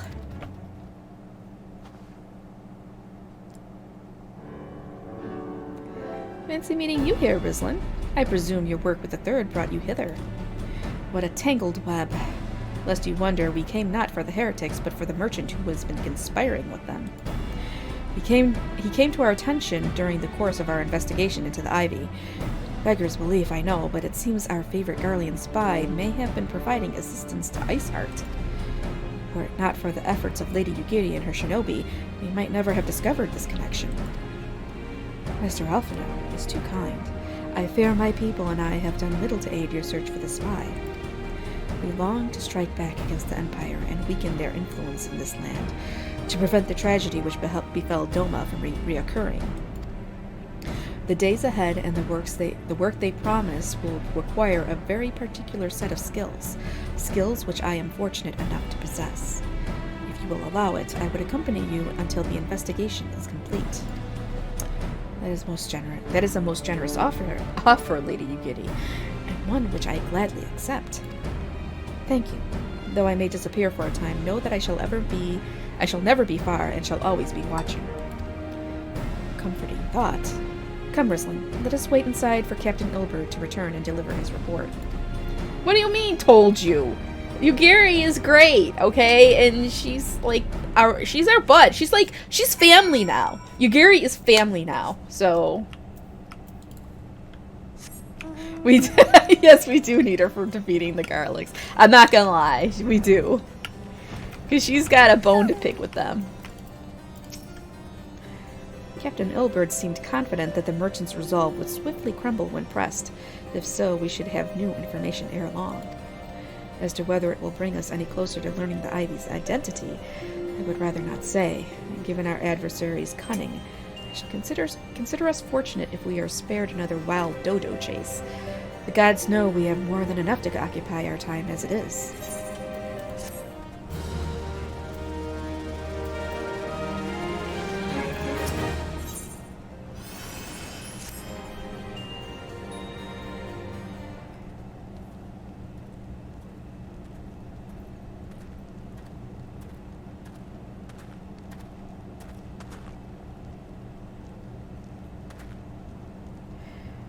Captain Ilbert, your report, if you will. Aye, Commander. Firstly, with regard to the heretic we captured, I regret to say that the man could tell us naught that we did not already know of Shiva. We have since handed him over to the Ishgardian authorities. Henceforth, the Holy See will pursue the matter independently. Our inquiries concerning the Ivy, however, have proven more fruitful. We have ascertained the channel by which the heretics acquired the information on the shipment routes. Go on. You will recall the flame we first identified as being in Ivy's employ. From him, we were able to trace a trail of conspirators, each taking us closer to his master. Alas, the trail came to an abrupt end. Fearing that the investigation had been compromised, we took the necessary step of detaining all suspected of conspiracy. There were 5 on our list, including a flame stationed at Revenant's Toll. The man's primary duty was to keep an inventory of donations from abroad, the particulars of which he would share with benefactors, thereby ensuring that needs did not go unfulfilled. By virtue of his role, he was privy to the details of all shipments bound for the settlement. Needless to say, that included those originating from House Fortom. He knew the precise route the caravan would take, and he sold that information to a merchant. I think I can guess which one. None other. With a little encouragement, he soon confessed to knowingly aiding and abetting the heretics. Well, that is one mystery solved at least. But what of the Ivy? Are we any closer to prizing off his mask? I dare say we are, Commander. Our relentless pursuit has forced him to commit a grave error. In a desperate bid to cover his tracks, the Ivy resorted to exercising certain administrative powers available only to high-ranking members of the Immortal Flames.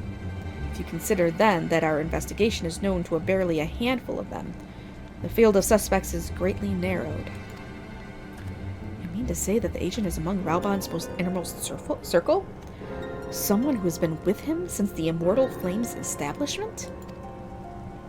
'Tis the most plausible explanation. The infiltration likely occurred during the company's founding, with the groundwork for the act being laid beforehand. To slip into a position of authority unremarked, and remain above suspicion all these years. I too was surprised, though I really should not have been. Of the three grand companies, Uldaz was ever the more vulnerable to infiltration. Both Limsa, Laminsa, and Gridania had long-standing armed forces that lent themselves well to the formation of the Maelstrom and the Order of the Twin Adder. To all intents and purposes, it was the same people, loyal ones, mind, under the same leadership. Only the banner was different. Not so the Flames. Uldaz military was made up of disparate orders, most of which were glorified mercenary companies that answered only to their own paymasters. Hardly an ideal environment in which to establish something as high-minded as Grand Company. The difficulties Raubon faced when founding the Immortal Flames are well known. Even after he had convinced his fellow syndicate members to share the cost, there remained the small matter of finding enough bodies to fill the ranks. Indeed, and given the pressing nature of the Imperial threat, that meant recruiting every passing sellsword. Amidst the chaos of its founding, it would have been child's play to infiltrate the company. A good deal easier than now, The Immortal Flames have never been caught between conflicting interests, the public and the private. Though the monetarists ultimately agreed to support the organization's founding, it was not out of charity that they did so, but simple self-preservation. Had Neil Van Darnus's ambitions been any less apocalyptic, you may be sure that they would never have risked supplying Raubon with an army. 'Tis but a wonder they did not attempt to extinguish the flames the moment the danger had passed. Returning to the present.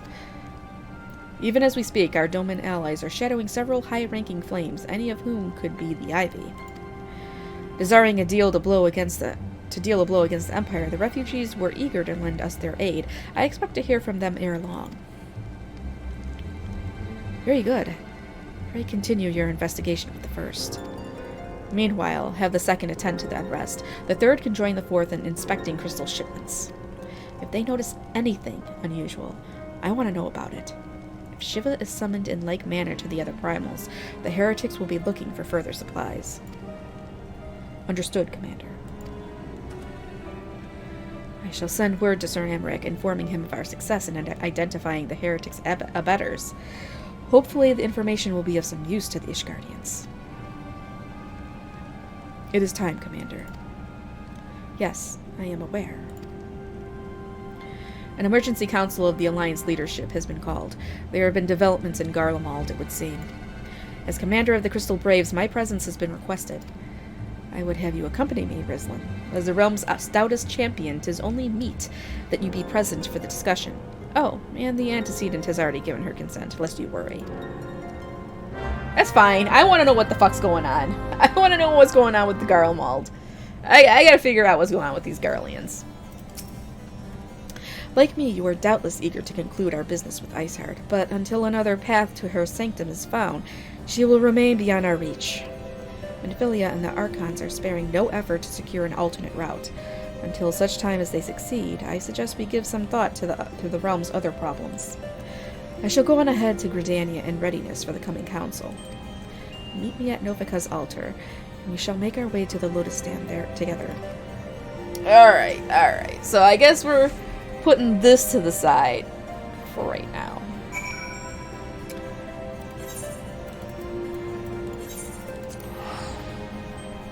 We should be getting a trial today. That one shouldn't take us too long. Alright, Nofika's altar.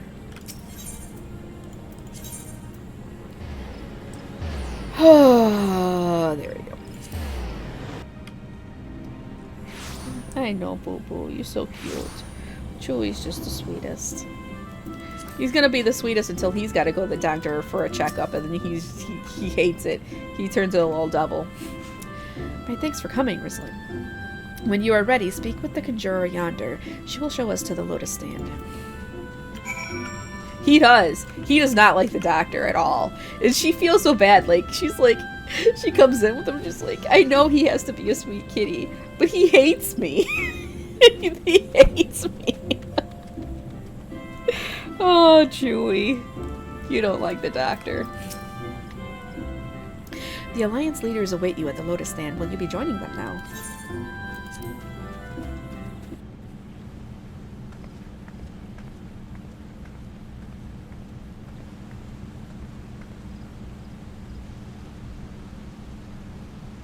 Change has come to the Garlean Empire, and we must discuss the implications.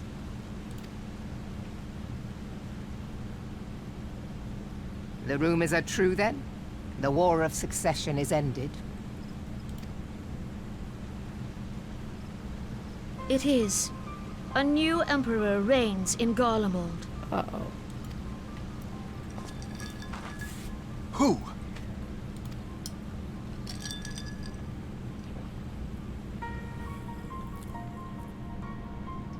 The birth and all too rapid expansion of the Garlean Empire is commonly attributed to the strategic brilliance of Solus Zosgalvis, yet he did not rule alone. Several members of the royal household also distinguished themselves during his reign. Nevertheless, it was the eldest son who stood to inherit the throne, until his most untimely passing. Suspicious. I thought us fortunate when I learned that the Emperor had died without naming a successor.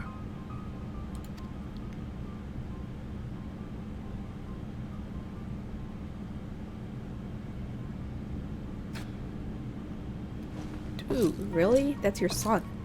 Would that the Garlean Empire had died with him.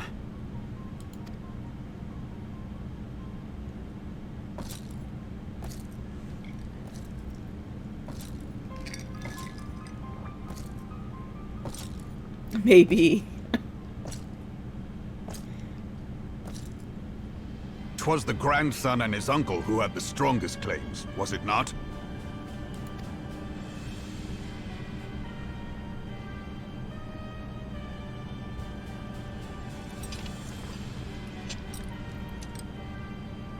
Indeed, yet claims count for little without the power to assert them. High Legatus Varus Ye Galvus is a respected military leader. Not so his uncle.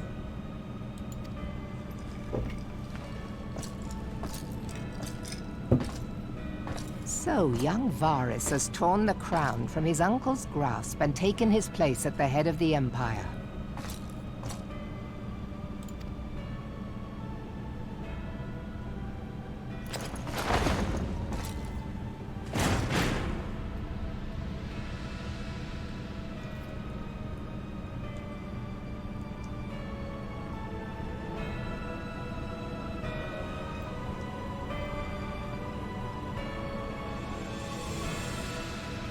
Given the troubled nature of his succession, the new emperor will require time to seal his grip on power.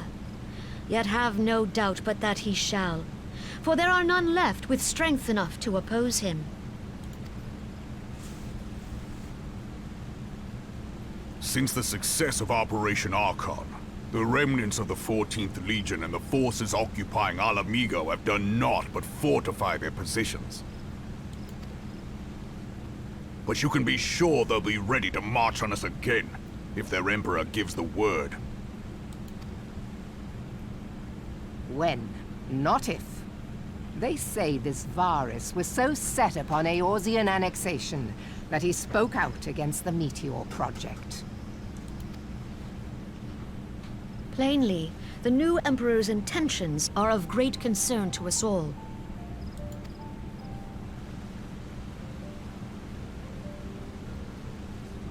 I propose that we set aside the Cartano dispute for the present, and discuss what measures the Alliance might take to prepare for a resumption of hostilities with Garlemald. We just took care of them, though. Oh my god. Moreover, I move that we re-examine the question of how our former allies in Ishgard might be persuaded to retake their place at our side. Could Eorzea but stand as one, 'twould deal a grave blow to our enemies' ambitions.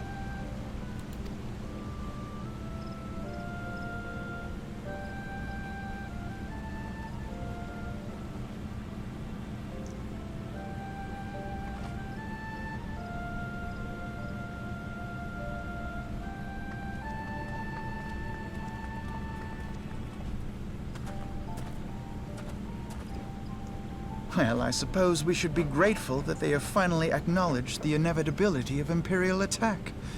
Who knows? They may even do something about it. If only the leaders of Ishgard would follow their example and stop hiding behind their gates, praying for the coming storm to pass them by. But that is a discussion for another time. At present, I am more concerned by the fact that the Alliance's mooted preparations will be made known to the Garleans many moons before their coming. So long as the Ivy eludes our grasp, no secret is safe.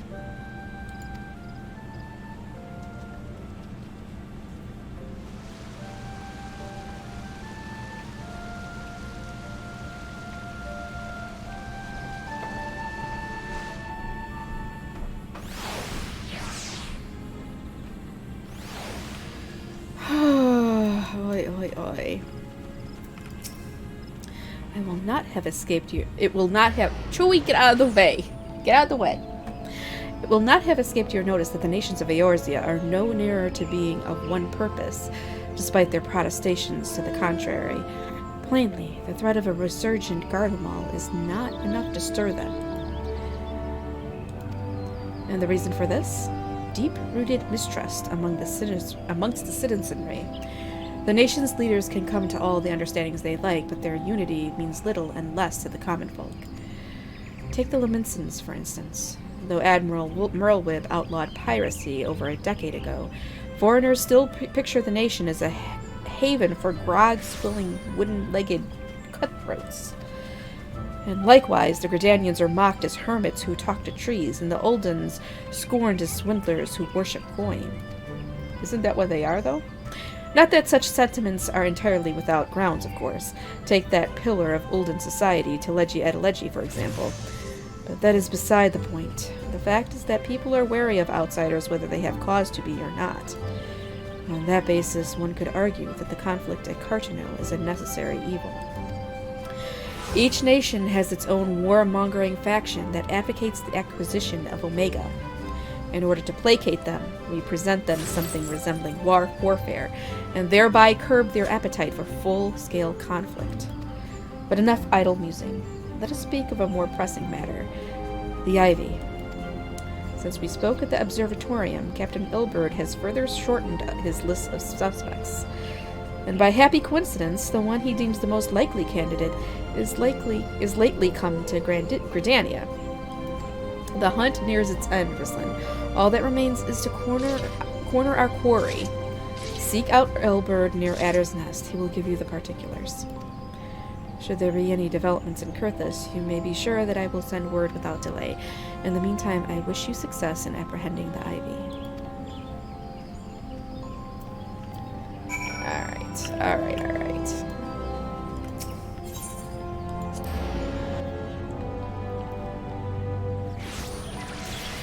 Tendrils of Intrigue. That's the name of this quest. Oi. Gotta keep going. We gotta get there. Friday. We're going to be in Ishgard on Friday. I gotta push through. Why, thanks for coming, Cyan. Doubtless the commander has informed you, but we have unmasked the Ivy. From this point on, we must proceed with extreme caution. Oh boy.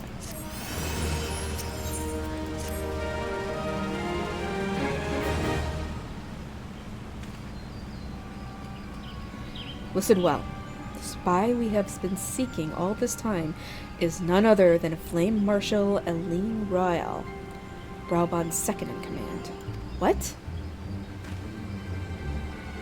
Prior to joining the Immortal Flames, she was a mercenary of no small renown. They say her skill with the polearm had to be seen to be believed. Of Ishgardian birth, she is the highest-ranked foreigner in the Immortal Flames, barring the Flame General himself, of course.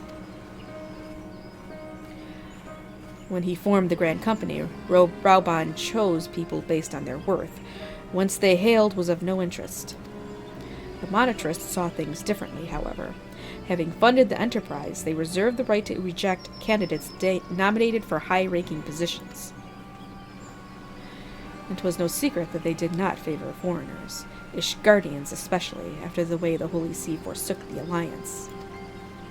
Yet the Monetrists did not raise so much as a murmur of protest when Rael? Maybe it's just Rael. When Rael was appointed to her post. Passing strange, is it not? Could it be that the Ivy has some hold over the Monetrists?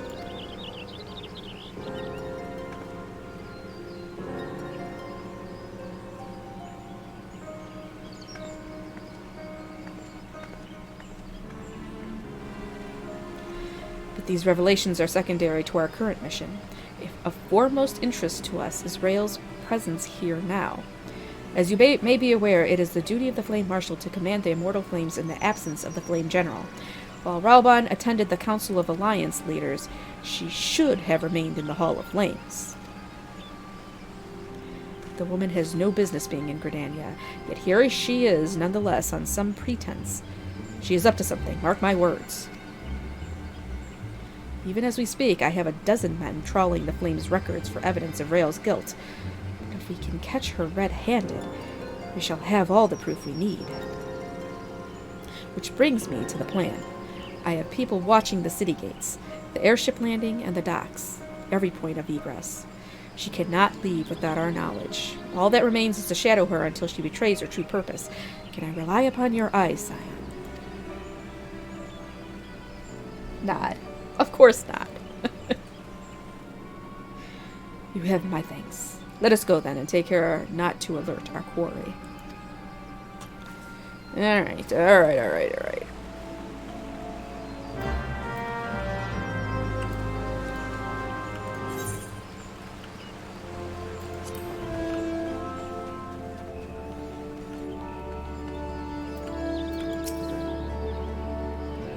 Rael is headed in the direction of the Blue Badger Gate.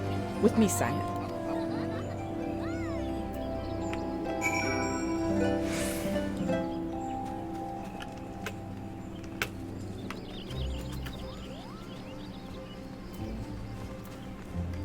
Oh boy.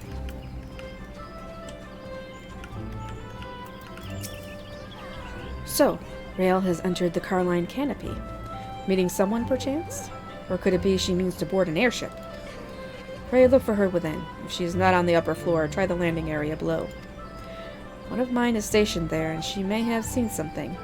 Ephemy is her name. I shall remain here in case Rael reappears. Alrighty then. Oh, she's gotta be downstairs.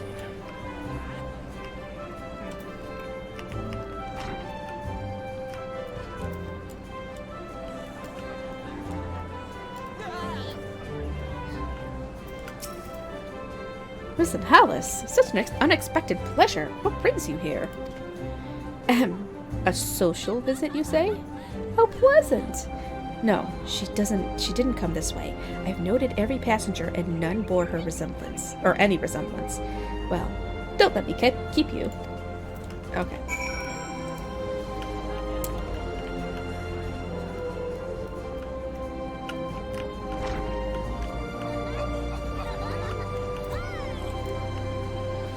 Alright.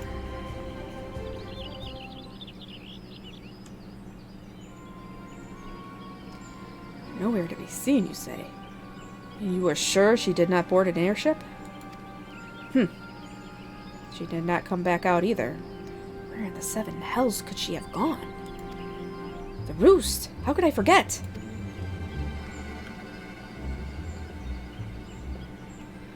Greetings, good sir. Might I interest you in some Muntui tonic? A cup a day imbues a man with great vigor, if you take my meaning. Perhaps another time, friend. Wait. That necklace. You are a shinobi of Doma. The woman you seek has left Gridania by way of West Shore Pier. She was attired as a merchant, but these eyes are not so easily deceived. You may wish to take your search to the East Shroud. Rest assured that we shall continue to support you from the shadows.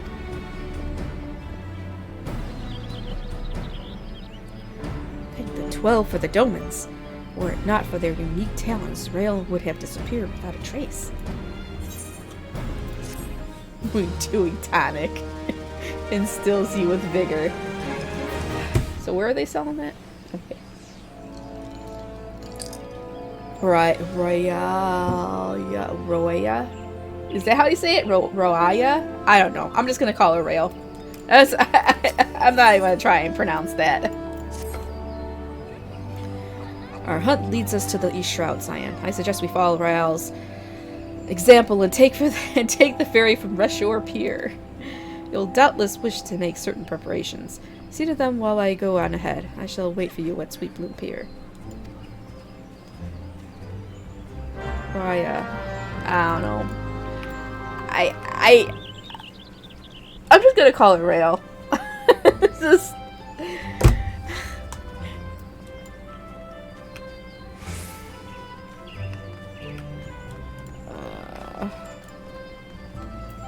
That's too much for my mouth.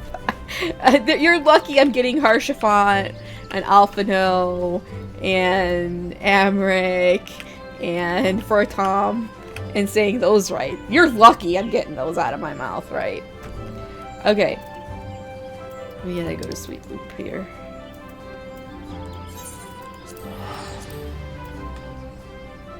No, it's Harshafant.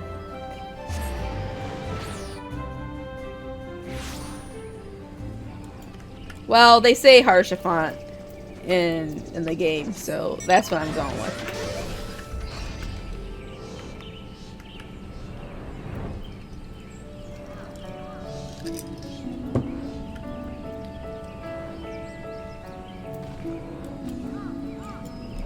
And no, it's still not Harsh Elephant.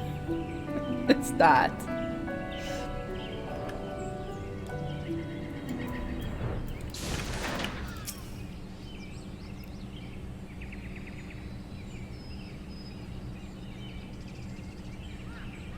This way, my friends. Oh, it's Yugiri.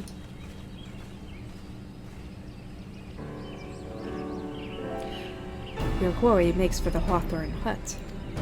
If Rael is truly the one we seek, we can expect that she means to make contact with her Garlean masters there. An explanation is in order.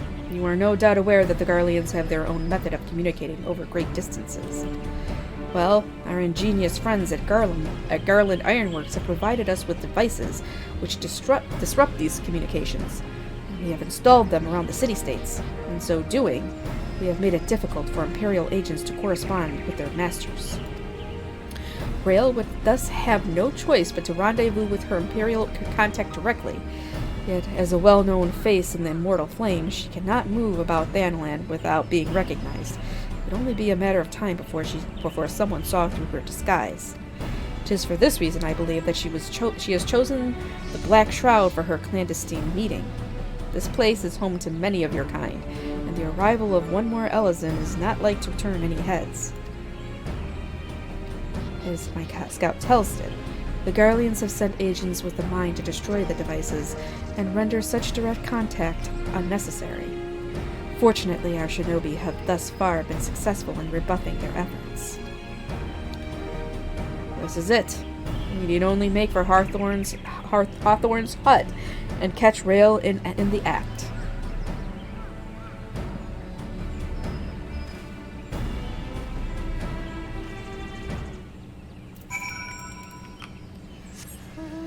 Whew.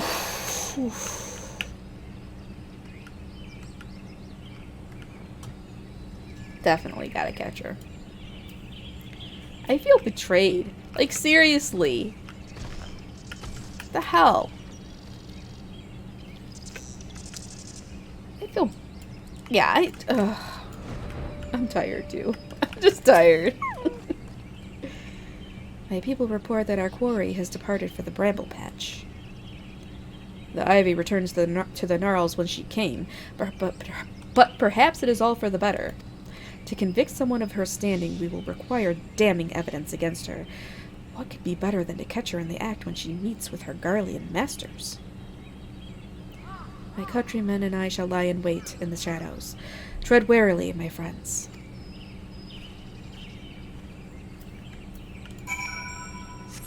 Hopefully Thursday won't be so bad. I had to clean the downstairs, which was a lot of work, and the kitchen was pretty messed up. Because the husband keeps bringing in vegetables and all the like harvests from the garden. He just throws it on the counter, and it took me like an hour just to, you know, clean up and chop up and freeze and put stuff away, and it was just like a mess. But it looks better now. And now we have some delicious pico de gallo in the fridge.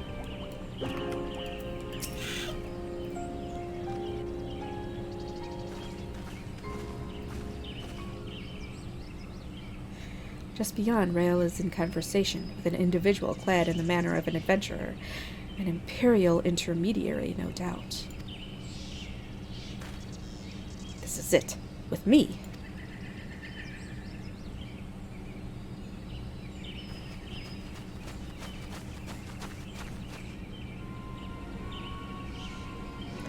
I feel like this might be a trap.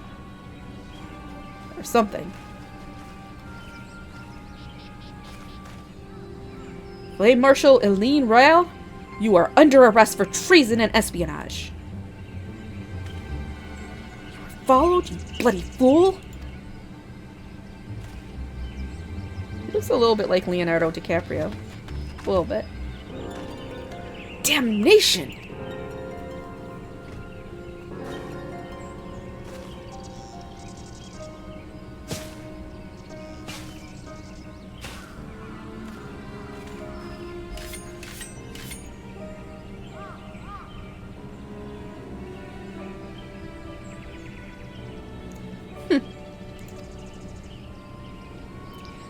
You are unarmed, my lady, and scarcely garbed for battle. But if you wish to fight, you are welcome to try.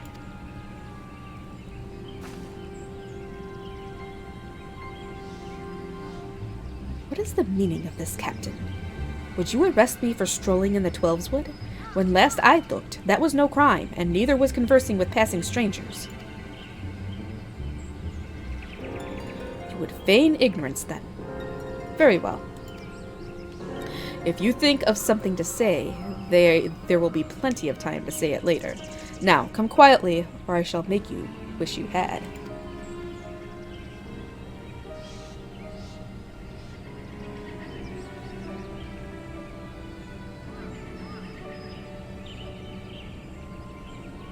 I will offer you no struggle. After all, I have naught to hide.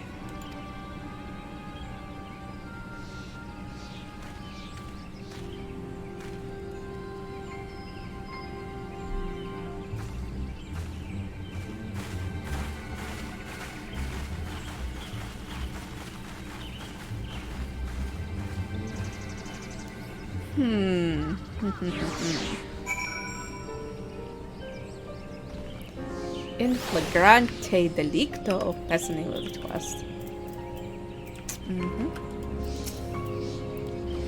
Even a warrior of Rael's renown could not have hoped to escape by force. Despite her claims, her surrender does not bespeak innocence, but an awareness that her position is untenable. With the ivy thus uprooted, it is to be hoped that the tendrils she entwined around the immortal flames will gradually wither and die. Mayhap then the people of Ul'dah will have the grand company they deserve. But let us speak of the present. If I may ask, what will you do now, Rislin? So the Scions seek a way into Iceheart's sanctum. Then I dare say you are eager to return to the Rising Stones. Pray do not let me keep you. Fear not. My countrymen and I shall tend to the aftermath. You need not waste your talents here. And speaking of talents, have you considered training in the art of the shinobi? You have the aptitude for it, I believe, so please give it thought. Till next time, my friend. No, I have not started that quest line. I have not. Someday I will. Alright, back to the Rising Stones. Let's see. Oh yeah, we're getting pretty close to, Alright, we're getting there. We're getting there. Oh boy. There we go.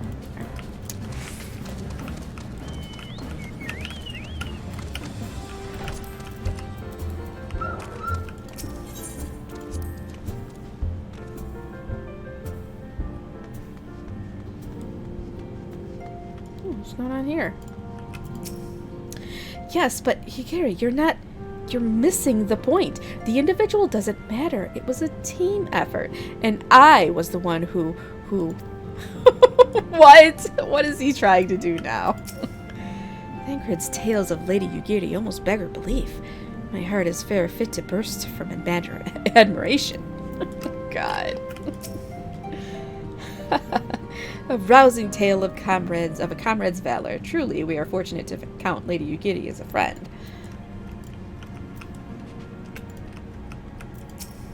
She cannot seriously be considering it. Life as a street performer should be one's last resort, not their first. Wait, who's what? Totaro has grown beyond childish fantasies of becoming a songstress. Now she aspires to be a legendary street performer. What? Steady. Not bad, eh? With a little more practice, I could earn a fortune at the Ruby Road Exchange. Okay, Totaro, you do that. You do that.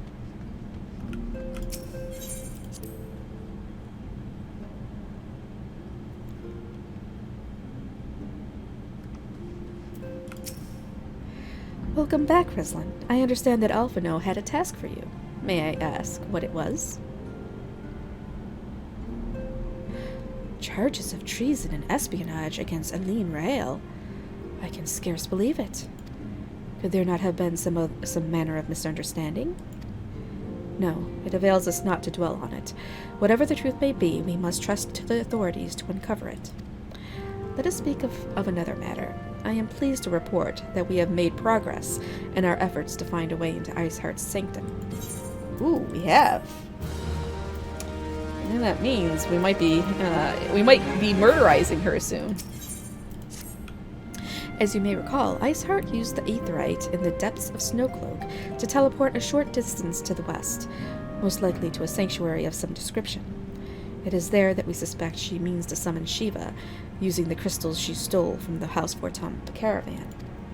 The heretics believe that they are bringing about the second coming of their patron saint, but if, as we suspect, they mean to hold a summoning ritual of the kind employed by the beast tribes, it seems likely that the result will be something more akin to a primal. Suffice it to say, they must be stopped. And stop them we shall. But first, we must surmount the obstacle that Iceheart has placed in our path. Ordinarily, it would be a simple matter to tap into the established aetheryte and thereby follow our quarry. However, despite our best efforts, we have been unable to ascertain the position of the aetheryte to which she teleported.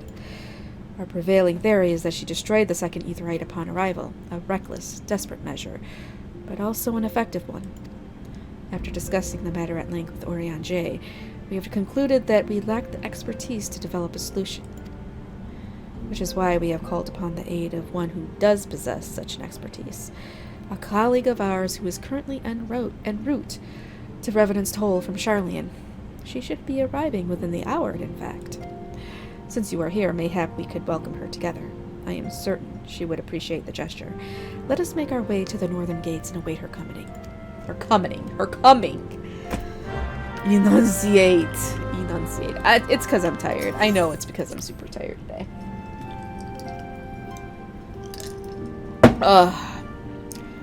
Should have drank more coffee this morning.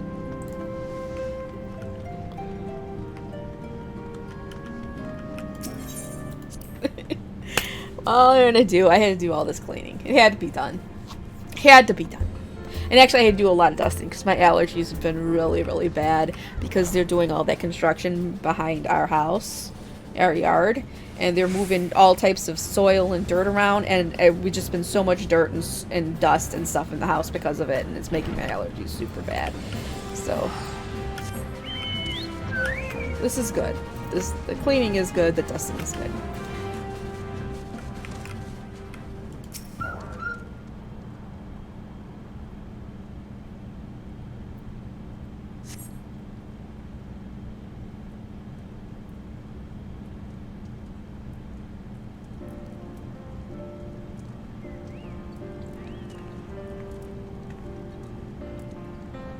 Yeah, it's gonna be all summer. We knew it was gonna be all summer.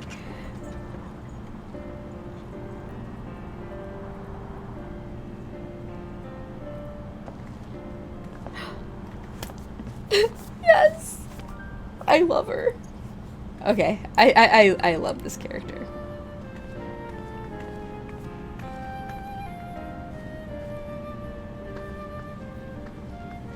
Moenbryda, am I right? None other. I bid you welcome to Revenant's Toll, and to thank you for traveling so far on such short notice. As if I could ever say no to Urianger. Moenbryda is an accomplished Sharlayan scholar, and an authority on aetheryte technologies. She has played an invaluable role in our search for a means to capture Ascian souls. Charmed, I'm sure.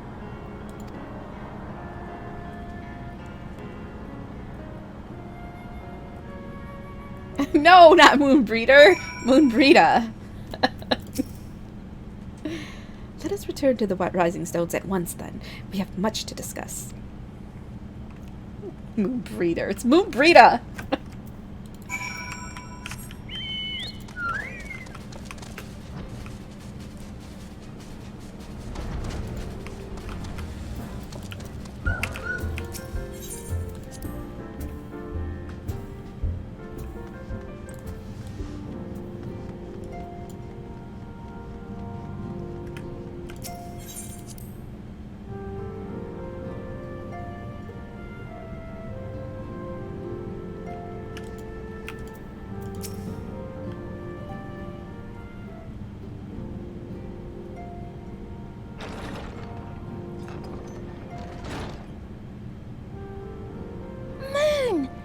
It's been ages!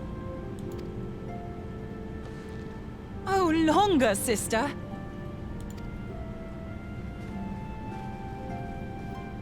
A joyous reunion indeed. Well, of course it is. Moon and I are like twin sisters. Save in appearance and aptitude. Not really. Not really, sisters.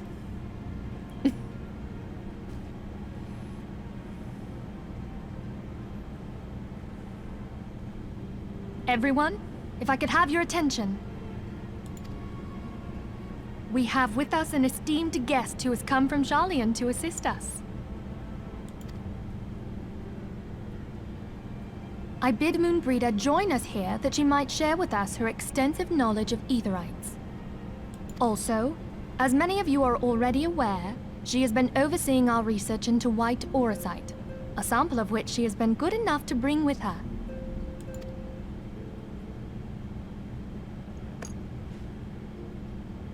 Well, I had to come, didn't I? You'd have to be bloody daft to turn your nose up at a chance like this. Where better to conduct my final tests than a land so steeped in ether you can taste it? 'Tis plain the passage of the years hath done little to dampen thy youthful spirits. And nothing at all to reform thy youthful manner.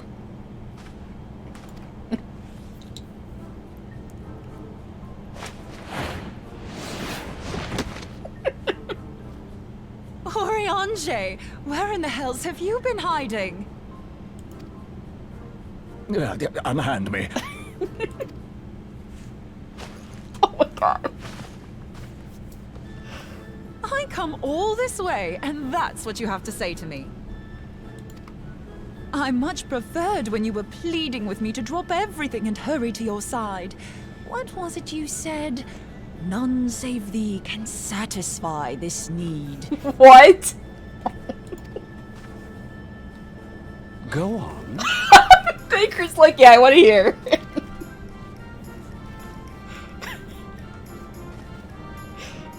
Thine artless attempts to misrepresent mine all too innocent motives do thee little credit.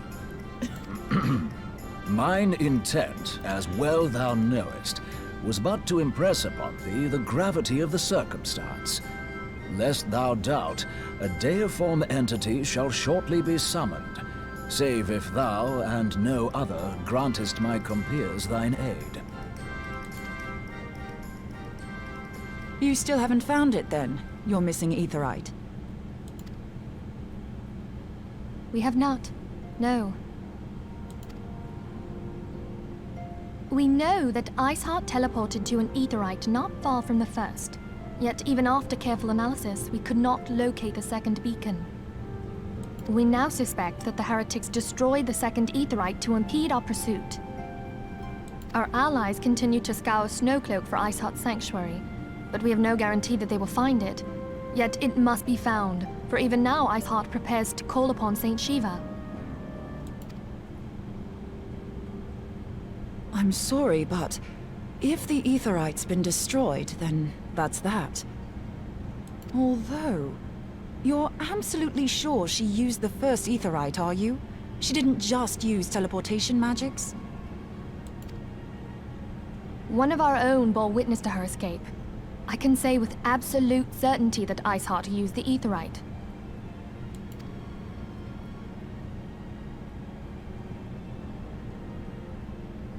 In that case, there might be a way, so long as the ethereal current is still flowing.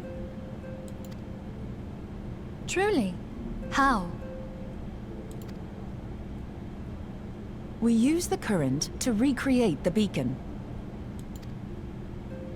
As you know, aetherites are a bit like lighthouses. We use them to reconstitute our physical forms when crossing the ethereal sea. Without them, we'd lose all sense of direction and our essence would dissipate. However, we don't rely solely on these beacons. There are currents of ether which flow between them, currents which help guide us to our destination. Now, these currents will gradually dwindle away to nothing if an aetherite is destroyed. But if even a sluggish flow remains, we could theoretically use it to direct a surge of concentrated ether towards the void left by the beacon, and thereby fill it up again. Like opening the floodgates to fill a dry riverbed. Though, correct me if I'm wrong, but would we not need a veritable reservoir of ether? In concert, we might manage to channel a sufficient volume, yet that is not my chief concern. To direct the flow of so great a volume of ether with the requisite precision would be a nigh impossible task in itself. I barely succeeded in facilitating travel to an unattuned beacon. That which you describe sounds considerably more difficult.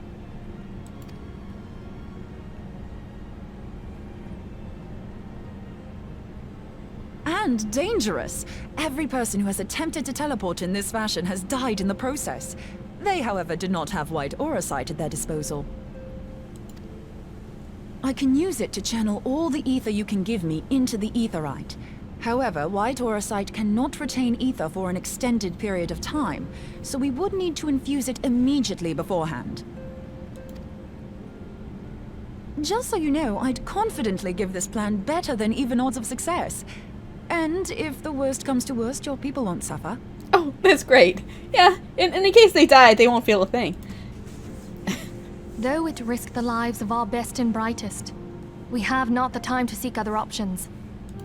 If the ethereal current still flows, we shall carry out Moenbryda's plan.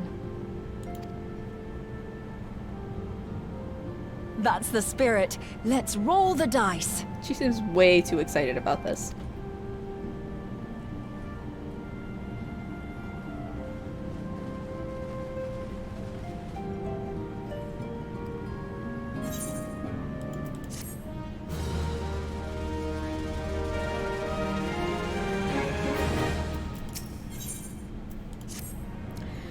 have already informed Alphino of our plan to recreate the beacon in the manner Moenbryda described.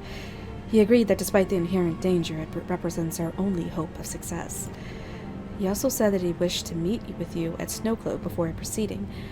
I expect you will find him waiting for you there when you arrive. I want you to know that I appreciate everything you have done on our behalf, Rislin, and that I have faith you will return to us, as you always have. I hope so, because it really, really sounded like you're sending me on a suicide mission here.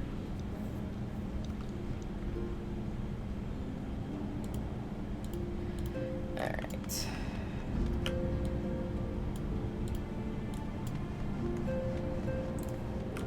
Everybody, oh, different spots, different spots. I shall pray for your safe return, Rislin, yours and the others. Oh, they're all out doing stuff. Okay.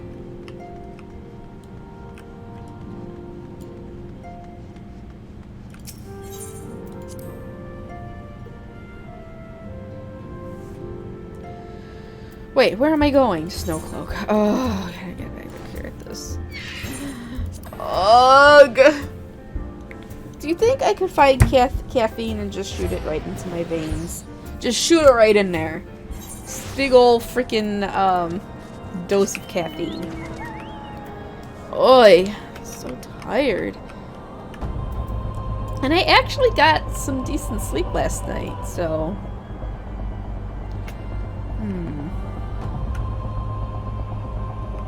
yes, I can shoot caffeine into my veins.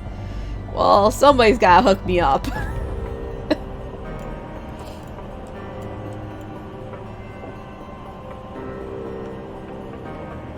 Oh, man. Like I said, I'm hopeful Thursday will be better because my house cleaning is not going to take me all morning.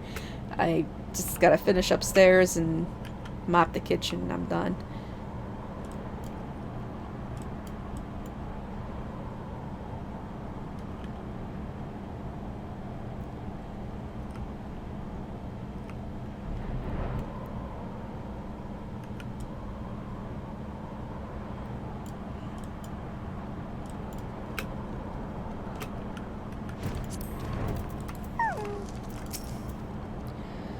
Good to see you, Rislin. I was starting to wonder if you were having second thoughts. Captain Ilberd sends his regards, by the way. He attends to the interrogation of Aline Rael and Ulda even as we speak, but I shall not distract you from the matter at hand. We can discuss the Ivy upon your return. I trust that, by which I mean to say, ahem. The others are waiting for us at the Aetheryte after you, Scion.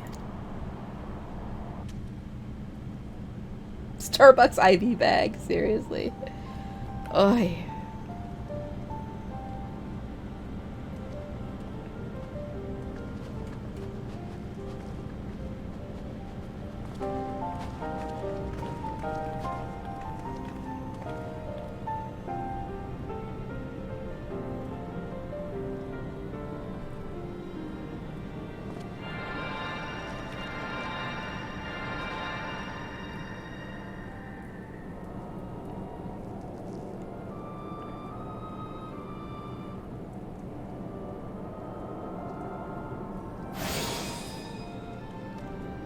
There.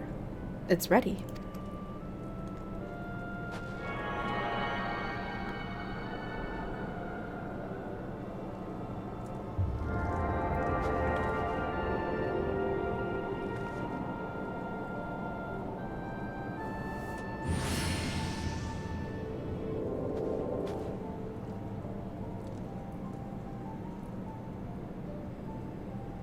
Ha! It worked. I think. Try attuning to the Aetheryte now. Feel the current and try to locate the beacon.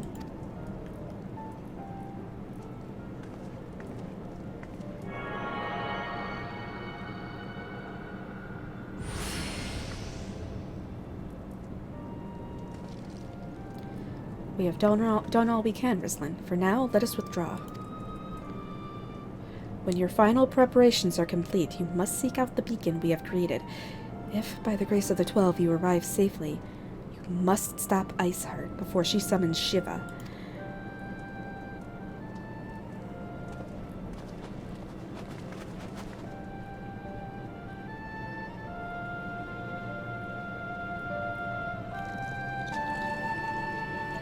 You know what's gonna happen. We're gonna get there right as she's summoning her. You know it. You know it. We cannot ignore the possibility that our actions have alerted Iceheart to our plans. Should that be the case, she may attempt to hasten the completion of the summoning ritual. And if she succeeds, you will have little choice but to face Shiva in battle. Knowing little of this saint, I cannot say if your own strength will suffice, and so I would encourage you to call upon your allies. Some may have reservations about wagering their lives on the success of Moenbryda's experiment, but others will surely agree that desperate times call for desperate measures. Before you assemble your party, pray speak with that knight. I believe he has a message for you from Sir Amric.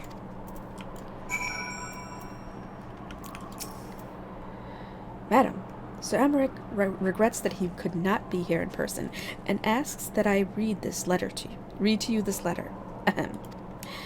Ishgard faces an unprecedented threat, yet in our hour of need, it is not her knights who stand poised to defend her. Rislin Hollis, the warrior of light, savior of Eorzea, your deeds this day shall not be forgotten. Where others would flee, you choose to remain. Where others would falter, you rise to the challenge. Where others would use their gifts for selfish ends, you wield yours in service to a greater cause. May Halone bless you with good fortune and see you safely home. Oh, he's the best. Alright, we gotta do this. I can't let Sir Amric down.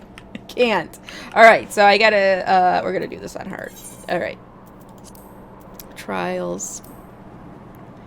Afa Amphitheater hard. I'm done. We're just gonna unsync it. We're doing this more for the story than for the fight.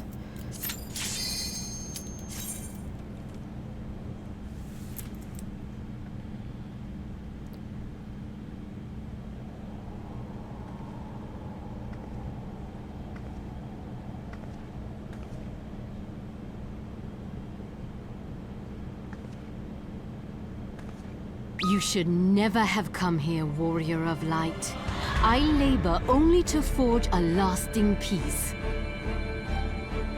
A peace you would deny us out of ignorance and blind faith.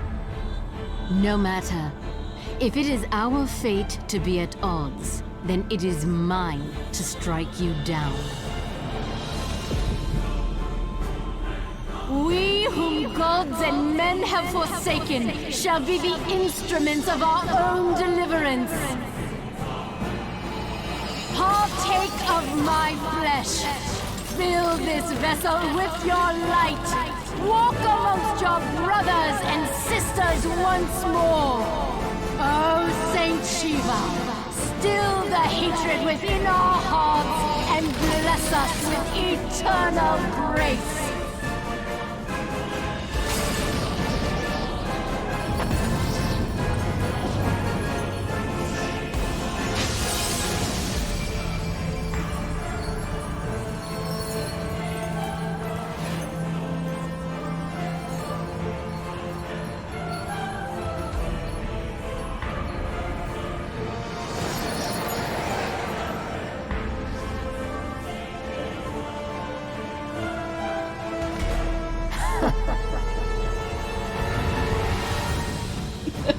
I'm cheating? Yes, I am cheating. Because I'm not waiting 20 minutes to get into this when I don't have that much time left for my stream today. So.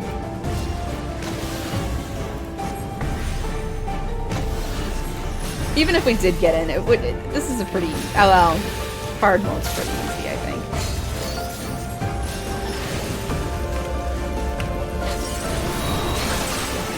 I actually solo extreme on this all the time.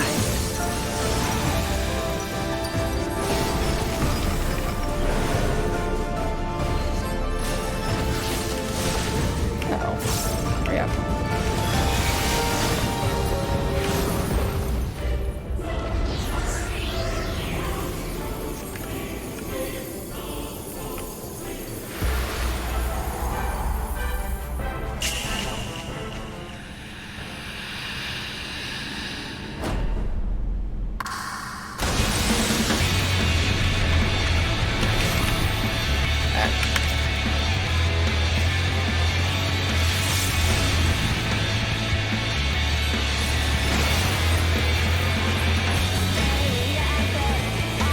I'm not even relieving. I don't really need to heal myself. I'm taking so little damage. Alright, we're done.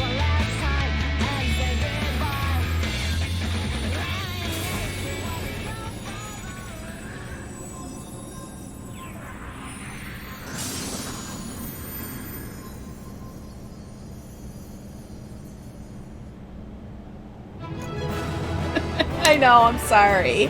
It is a good song, though. It is a good song.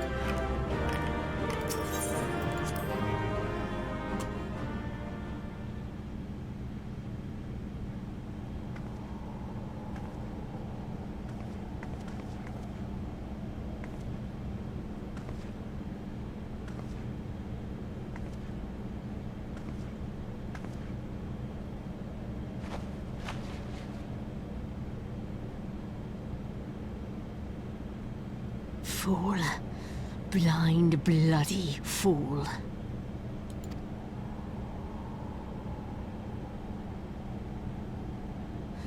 You, of all people, should understand the suffering war begets. That no sacrifice is too great if it brings an end to the violence. Mine is the righteous cause.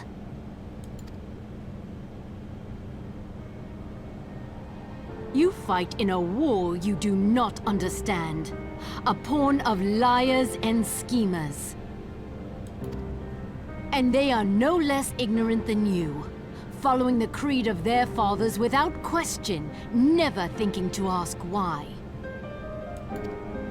Trapped in a delusion of their own creation, and blind to the truth.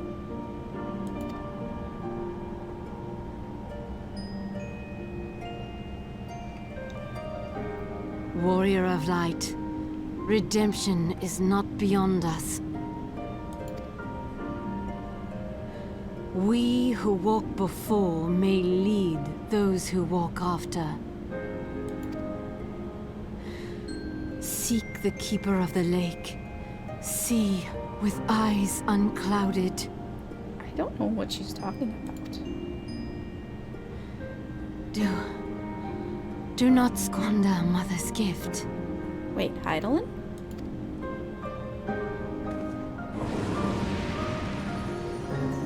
Hear. Feel. Think. Blasphemy! Blasphemy! Don't you use her words!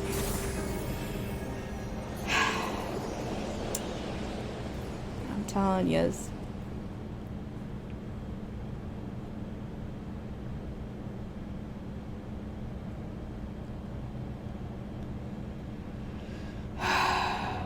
Oh, fuck.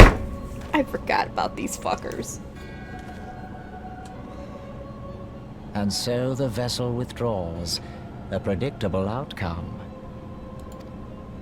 Nevertheless, La Habrea will be pleased. Didn't I kill La Habrea? How unfortunate. Buttians. For fuck's sake. Are these guys ever not behind shit, or at least watching shit?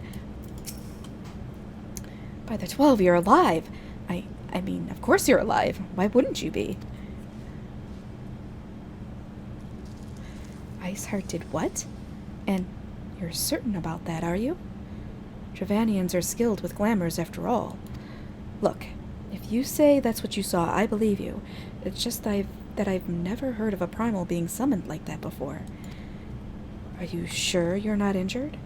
Head trauma has been known to cause hallucinations, you see. No? Fair enough. I was only asking. She's like, are you sure you didn't hit your head? If you ask me, there's not to be gained from mulling over the implications of your story in the freezing cold. Let's save it for the Rising Stones, eh? I'll get everyone to meet us there. Ah, but before that, you had best pay a visit to Bright Brim Front and speak with Alphino. He's probably worried sick about you. That, or he's busy playing at politics with the Ishgardians. Either way, I'm sure he'll be delighted to see you hale and healthy. Speaking of which, you don't have a headache or anything, do you? No? Blurred vision? Oh, no reason. See you soon. See you again soon. She's like, are you really sure you don't have a concussion? Oh, I fucking love her. I do. I do. Moenbryda's the best.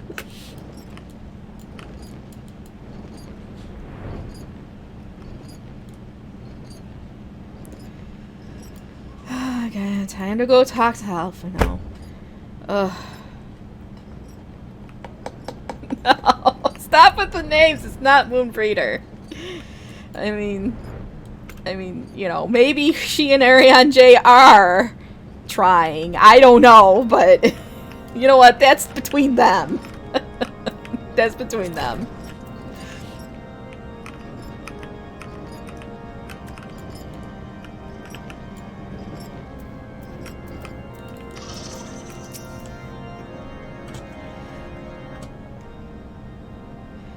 There she is, and none the worse for wear. Was there ever any doubt that the Warrior of Light would succeed? I think I speak for us all when I say that I should like nothing more than to hear the stirring tale of your victory, if you would be so kind.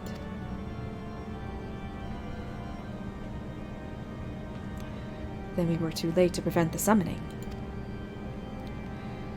But not too late to prevent further loss of life, an outcome worthy of celebration. And one for which we have Rislin to thank.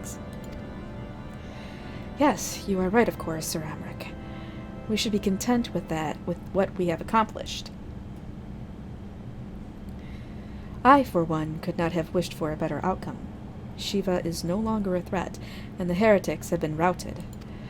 Aye, there is the matter of Iceheart's escape, but she cannot run forever. Whether it takes days, weeks, moons, or even years, my knights will find her. In the meantime, Lord Drillmon, is the caravan ready? The supplies that your men recovered have been prepared for transport, in accordance with your wishes. Rest assured that my knights will see them safely to Revenant's Toll. Of that I have no doubt. I take it these are the self-same supplies the heretics stole from the House Fortom caravan. Less the crystals which comprise the bulk of the shipment, yes. Scarcely a fraction of that which was promised, but a meaningful contribution to your cause all the same. Ah, on an unrelated note, Rislin, might I trouble you to accompany me to Camp Dragonhead at your earliest convenience? 'Tis not for my benefit. A certain lord was most distressed when he learned of your intent to risk life and limb to stop Iceheart. It took half a dozen knights to restrain him, I am told. Men give vent to their anxieties in myriad ways. Pray do not think less of him. Wait, oh lord, let me guess. Harsh Elephant. No, not Harsh Elephant. Harshaphant. I'm gonna guess it's Harsh. Harshaphant got really upset.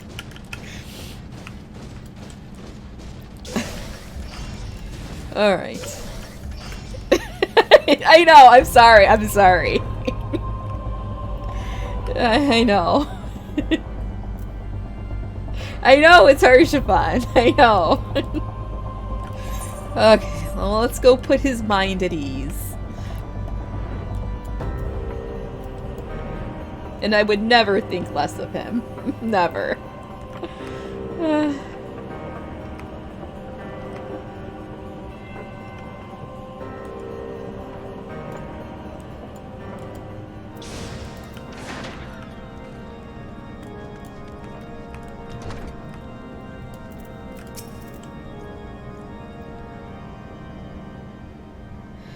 What were you thinking, Rislin?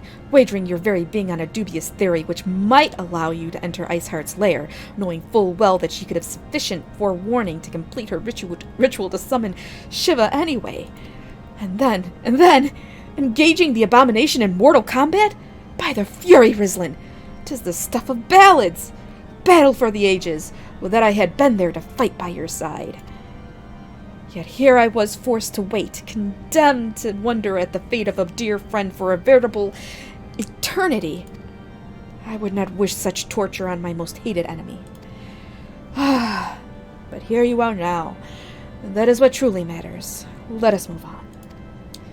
Sir Amric wished to have words with you and Master Alphino in private. He awaits us in the intercessory. I think I just got chastised. He just gave me a tongue lashing. Ugh.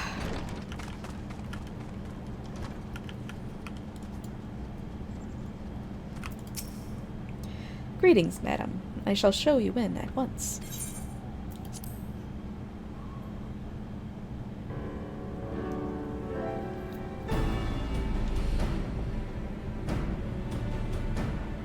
On behalf of the Holy See of Ishgard, allow me to express my deepest thanks. Never before have we been required to contend with a primal. Indeed, there were fears in some quarters that our knights might not be equal to the task. From what we have now learned of these beings, I can say with certainty that we would have lost a great many men had the Scions not intervened. Then the argument for preemptive action should be self-evident. Perchance now you will reconsider my proposal that Ishgard move against Nautalon. Ere we first met, a similar proposal was tabled, but the Holy See decreed that we were to observe, and that military action should be taken only in self-defense. All things considered, it was not an unreasonable decision. Since the calamity, 2 vigils have fallen to the Horde, while Garuda has never shown any inclination to storm the gates of judgment. Which is why this unprecedented crisis and its resolution may prompt a change in policy. You who have faced these primals know well the threat they pose. Ishgard did not. Not until now. And there is naught like a brush with death to change a man's outlook. At the very least, this should silence any lingering objections to our arrangement with Revenant's Toll. The Holy See may even feel moved to grant us its formal endorsement.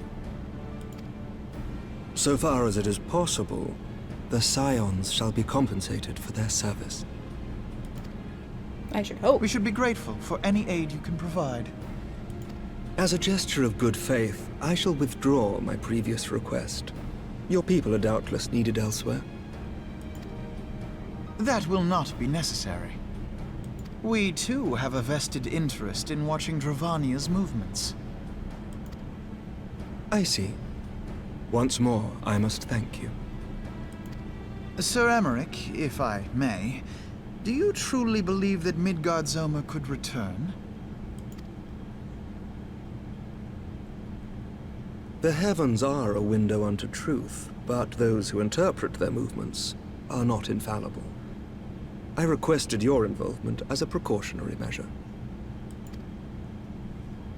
But of course, you sought an excuse to compensate us from the first, mindful of what would happen if Revenant's Toll were taken by your enemies. Ishgard is not wont to aid its neighbors, but that does not preclude it from manipulating them to serve its own interests. Oh boy, oh boy. Choose your next words carefully. Calm down, Alphino. Come on.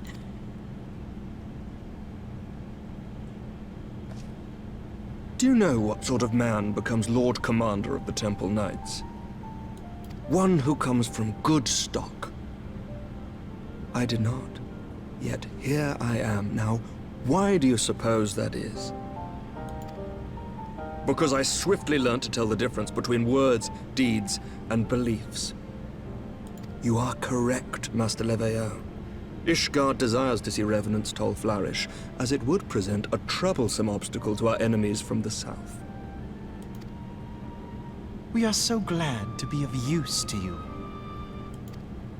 As we are to you. Ours is a mutually beneficial arrangement, lest we forget, one born of necessity. The dragons grow more restless by the day, and the heretics harry us nigh without cease. We have contended with such troubles for centuries, but there are limits to even our endurance. Yet as a pauper is loath to part with his meager possessions, the leaders of Ishgard are not wont to render up their trust to outsiders. But with perseverance on our part, they may yet be made to see the light. Nevertheless, one must take care when walking the road less traveled. Wise words, Sir Emmerich. I shall make a point to remember them. I must apologize for my earlier outburst. I hope it will not sour our good relations. Not at all. You but spoke from the heart. I trust you understand that at times my duties may prevent me from meeting with you. On such occasions, my second-in-command will speak for me.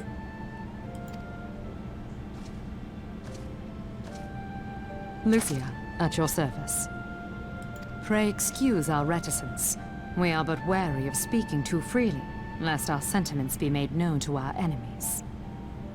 Know that the Lord Commander and I are of one mind. For the sake of Ishgard, and of Eorzea at large, I pray our peoples can put aside their differences. Those who dwell in the past risk losing sight of their future. Should aught befall one of our shipments, pray inform Lucia immediately. You may also relay to her any words you might have for me alone. Not being of Ishgardian birth, she owes no allegiance to any noble house, making her as near to incorruptible as one can find in my homeland. Suffice it to say, I trust her completely, and so may you. Which reminds me, Lord Orchefort, if you would be so kind. Certainly.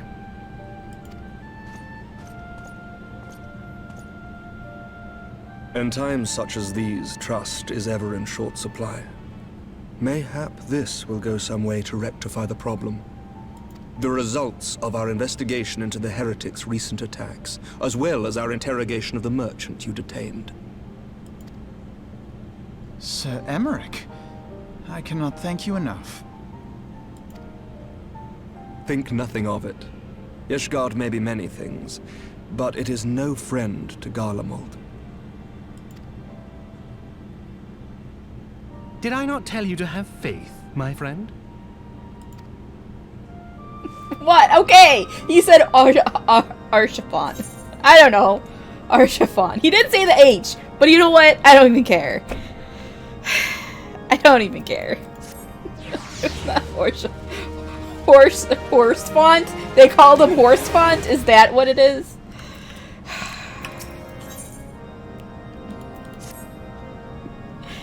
It seems we have much to discuss with our friends at the Rising Stones. If what you say is true, Iceheart's method of summoning Shiva defies all precedents. It necessitates a complete reappraisal of the primal threat, and of our approach to combating it.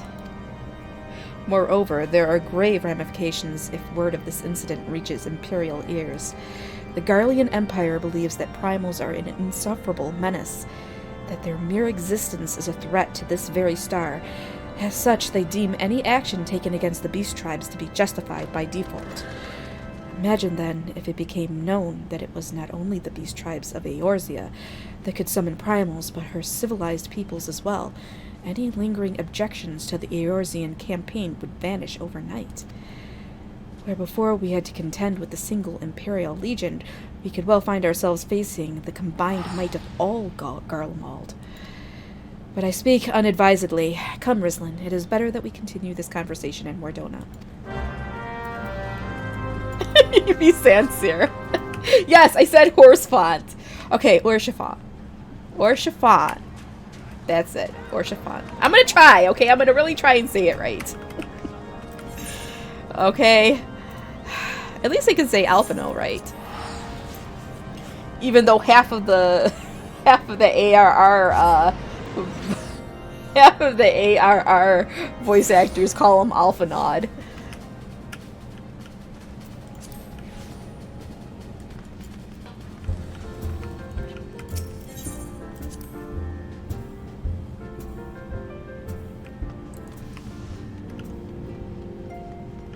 I think we're almost there. Let me check. Oh yeah, we just got a couple more quests and we're done. Oh my god, I'm so tired. I'm so tired. You don't even know. Oh, I'm gonna sleep well tonight.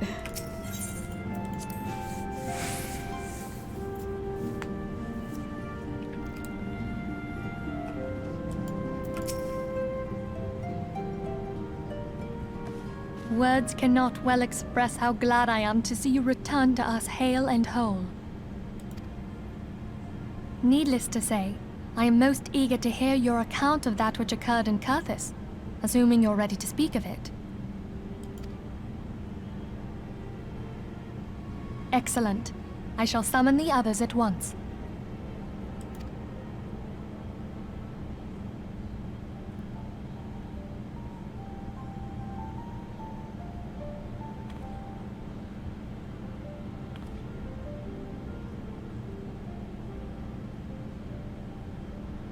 Iceheart used her own body as a vessel for a primal soul?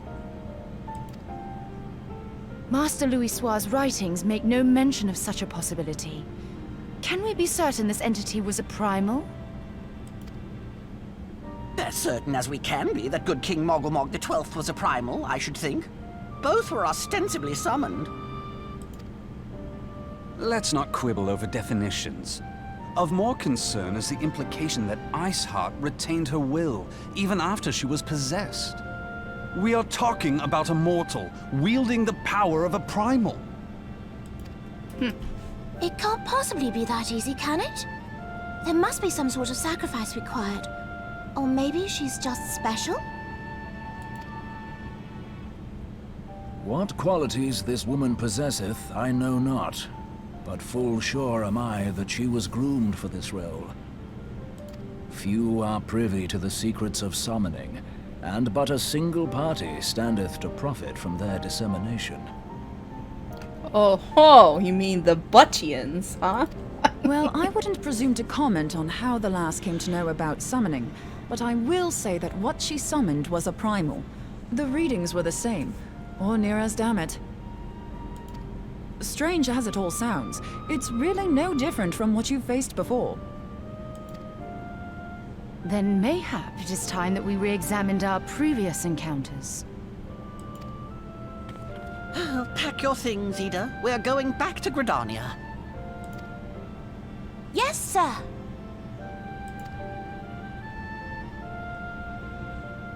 About Iceheart's final words to you.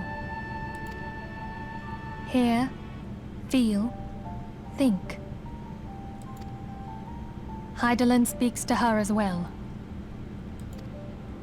If Iceheart is blessed with the power of the Echo, she will doubtless have used it to further her goals. Or could it be that it was a revelation granted her by the Echo which first set her on this path? She did say that the Ishgardians were blind to the truth. Do you think she has knowledge of the origins of the Ishgardian-Dravanian War? It would do much to explain her unwavering conviction. Did not the Lady Iceheart implore thee to seek the Keeper of the Lake? And did she not imply that in so doing thou wouldst come to see with eyes unclouded?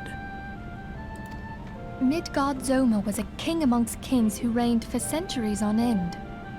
But he is dead and his wisdom lost to the ages. Unless the Ishgardians' fears are well-founded. It would seem we have yet another reason to stand watch over the Keeper of the Lake. For a mercy, we are well positioned to do so. Iceheart, Shiva, Ascians, and Midgard-Zoma. I shudder to think how they're all connected.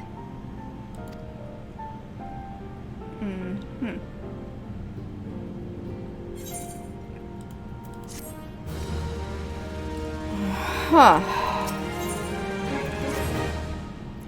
I mean to scour the annals for knowledge of Midgard-Zormr. Given his age, I dare say he appears in more than a few.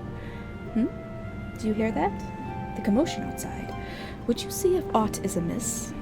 Chewie, get down! No, that! Chewie!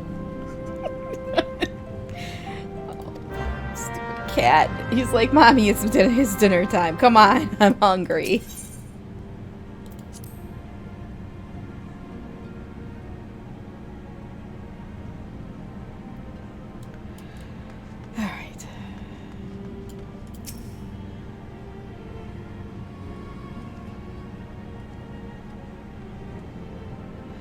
Rislin, 'tis well that you are on hand. We have a problem. Rael has escaped. It happened shortly after the immortal flames took her into custody. She had been placed in a dungeon cell ahead of her coming trial, but apparently the accommodation was not to her liking. The turnkey was found slain, along with 2 guards. 'Tis plain she received inside help. Citizens report seeing Rael quitting the city via the Gate of Nald with a bloodied spear in her hand. She makes for Castrum Meridianum. I am certain of it. With her fate in Eorzea as good as sealed, what recourse has she but to flee to her imperial masters? Even as we speak, Captain Ilbert and the First are hot upon Rael's heels. Pray make haste to Camp Blue Fog and join the hunt. Alright, let's do this. We gotta bring her to justice. The reason Rael. See, I think it's Rael. Why would it... The reason Raw... I don't know. I think it's Rael, okay? That's what I'm just saying. Or maybe it's Royale, like Royale. I don't know. The reason Royale. Maybe. I don't know. My thanks for coming, Scion. I have spoken with the soldiers here. They say that Royale walked through the camp not a bell ago. Aye, she walked right through. You did not mishear. We have Rauban's decision to keep the matter secret. To thank for that. Bad for morale, he said. As a result, not a single flame in the garrison made an attempt to detain her. And so here we are. Rael must not be allowed to reach Castrum Meridianum. Yes, reason Rael. I'm just calling her Rael. That's it. I think she's gonna be dead soon anyways, because I'm just gonna skewer her. So it's not gonna matter anymore, because she'll be dead. I'm gonna take care of this right now, and we're gonna be good.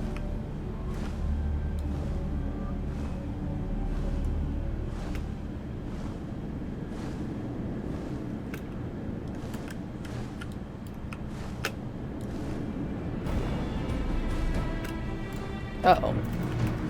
You know what this means. This means I should probably just bring my dragon. There we go.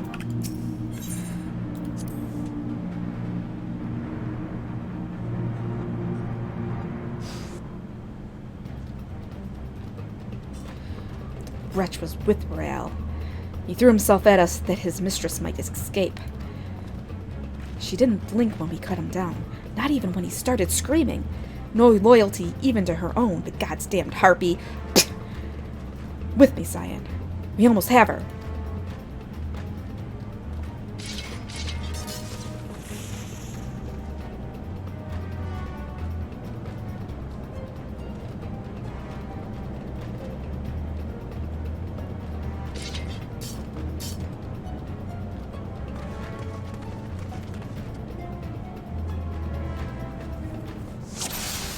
Alright. Now how do I do this?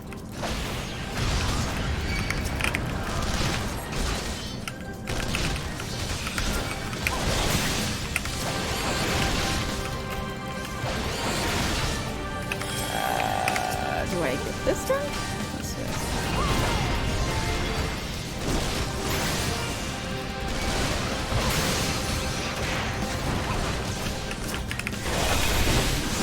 The razor. What kind of name is that?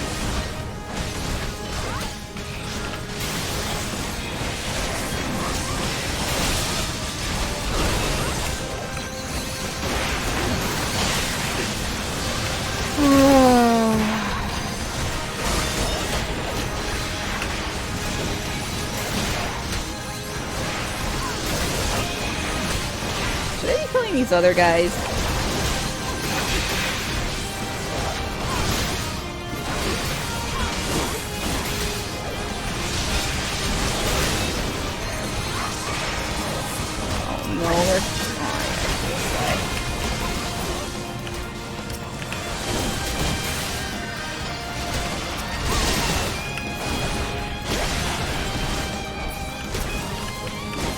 No more coming. Shit. Okay, just kill this. Oh, crap.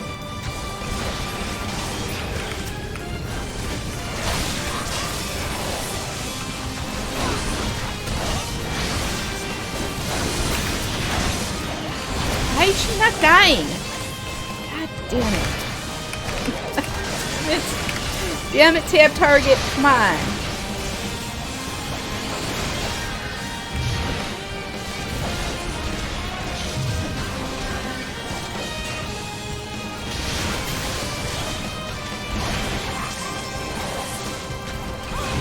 Oh, this fucking rock.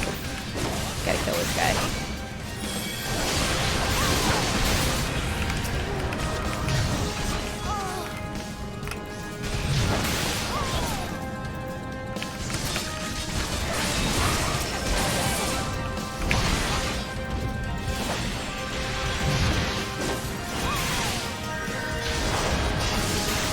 Man, Elber's almost dead. This is not good.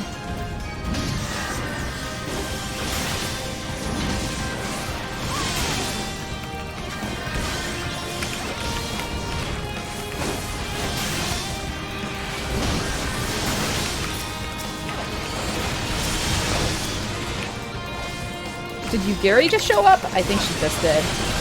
Oh, come on! Just end this!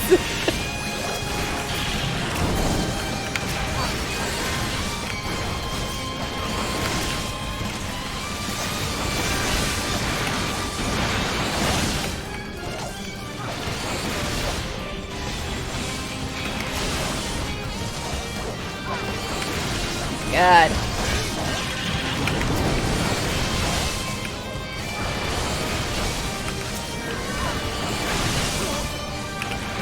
Oh, so much shit. Alright.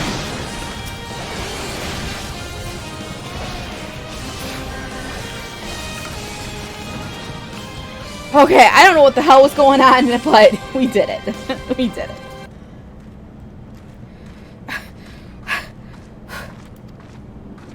Bind her and do it tight. Yes, sir.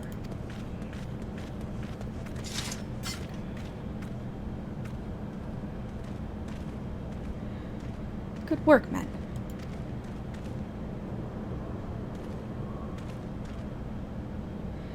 She and her imperial cronies pushed us close, but we were better. Behold, a respected officer of the Immortal Flames. People looked up to you as one of the Order's founding members, one of its pillars. It saddens me to see you fallen so low. What would you know of low? You, spoiled little lordling who has never known any want. People such as you take wealth and birth for granted. You think it's your God's given right to rule over others. You know naught of our plight, the injustice that we low-born Ishgardians must endure. To the noble lords and ladies, we are not people but resources to be consumed. I did what I had to survive.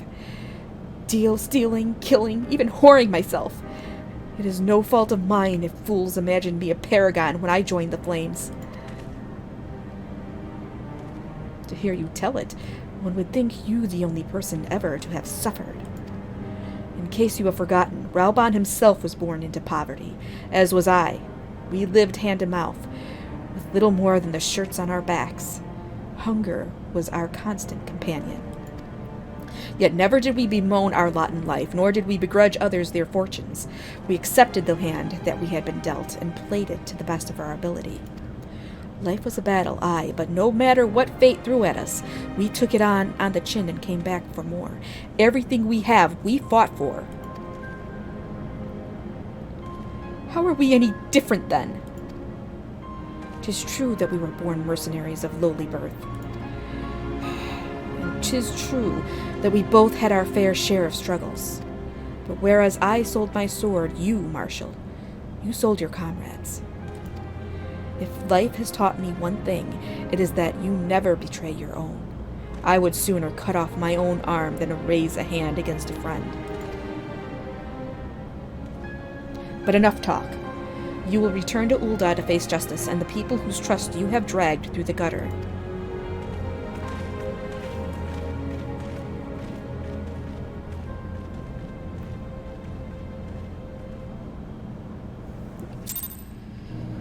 Oy.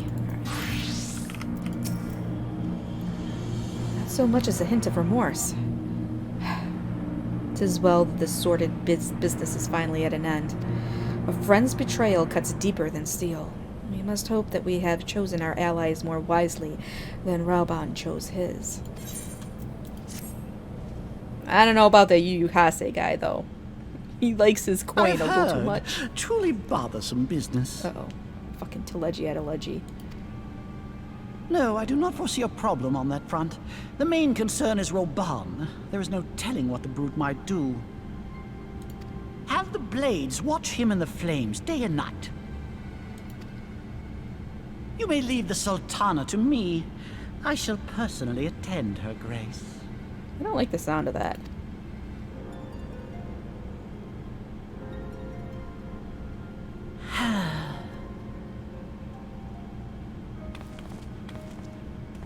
Sever one of the East Aldenard trade routes. That ought to keep Lolorito occupied for a while.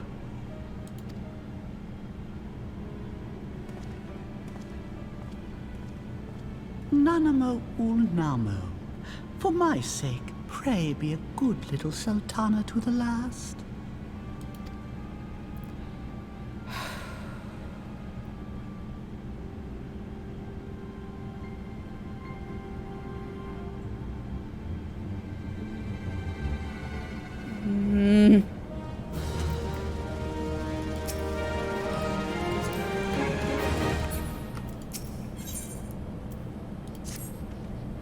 Captain Ilbert and I have a few questions for the Flame Marshal regarding the circumstances of her miraculous escape.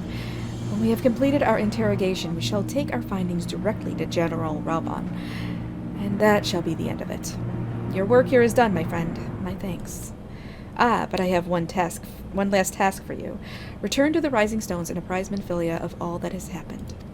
I am aware that the antecedent held Rael in high regard. For better or worse, she will want to know how this tale ends.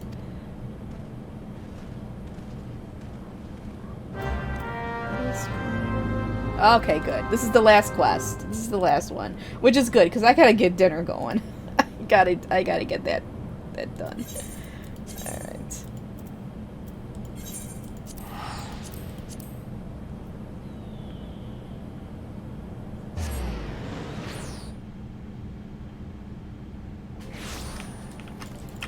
We would have been done already if I didn't accidentally queue for Snowcloak twice. But, that's okay. At least we got through that fast.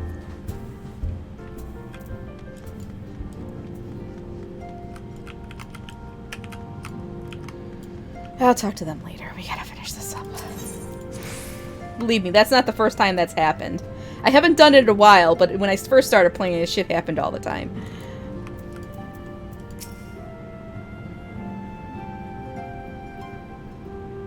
Welcome back, my friend. I have already received word from Alfino. To think that Flame Marshal Huayu was the Garlean agent. What? I know not what to say. What the fuck she said? Huayu? How do you say that? Together with Reborn, Eileen lent us much needed aid at the time of our order's founding. She was particularly passionate about the need to tackle the primal threat. When we discussed the subject, her eyes fairly shone with determination. Whatever else she may have been, I choose to believe that it was her true self with whom I spoke then. But now is not the time to dwell on such matters. I have an important announcement to make regarding our effort to defeat the Ascians. We shall begin as soon as everyone is assembled.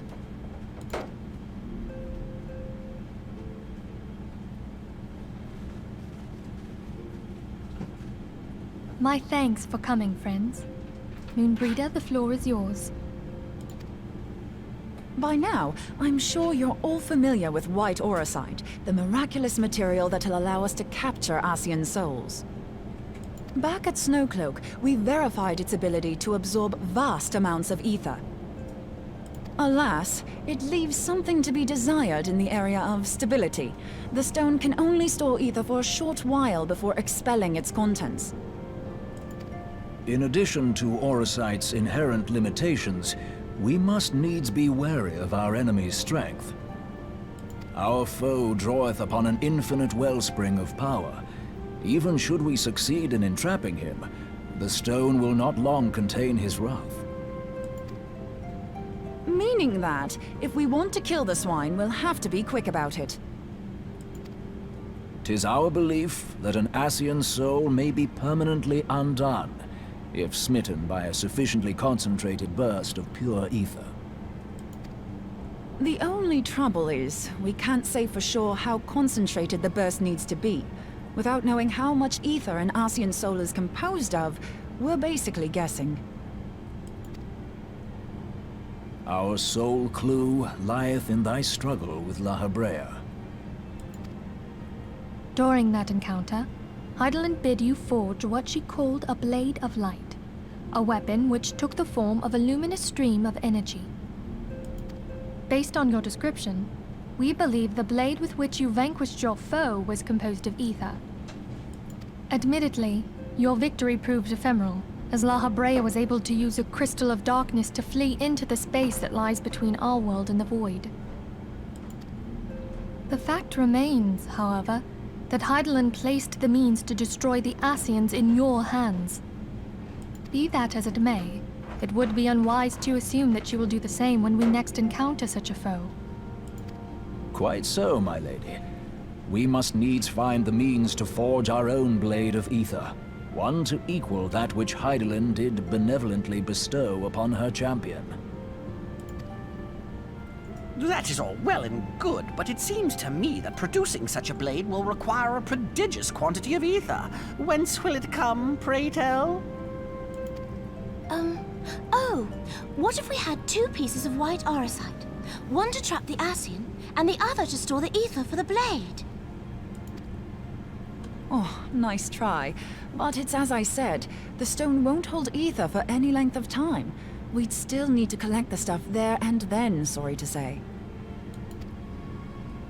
And therein lies the rub.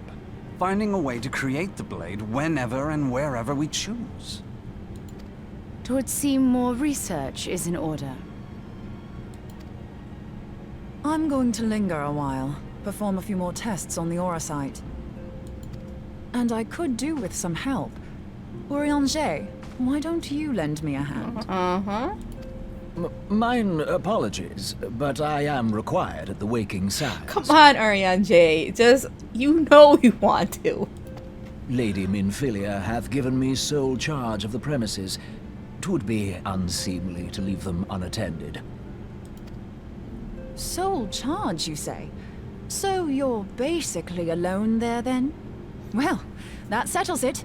I'll just have to come to you.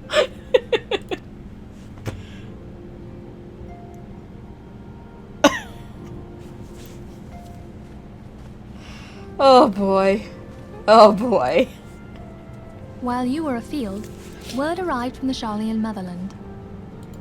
You will recall that a survey party was dispatched to investigate the incident at the Isle of Val. What they discovered was troubling, to say the least.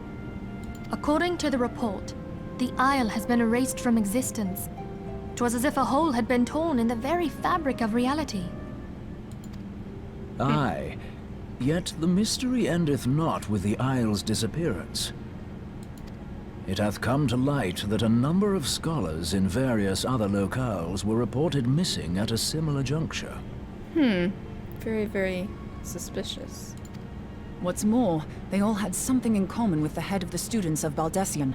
Every last one of them was researching a phenomenon called dimensional compression, or the rejoining as the ancient texts call it. I'll be damned if that's a coincidence. What? All indications suggest Ascian involvement. But I sense that a force greater still is at work. The entity the Dark Beings call the One True God. We must pray that my dear friend Kryl regains consciousness soon. If she bore witness to the Isle of Val's final moments, she may be able to shed some light on this mystery. Those damned Ascians.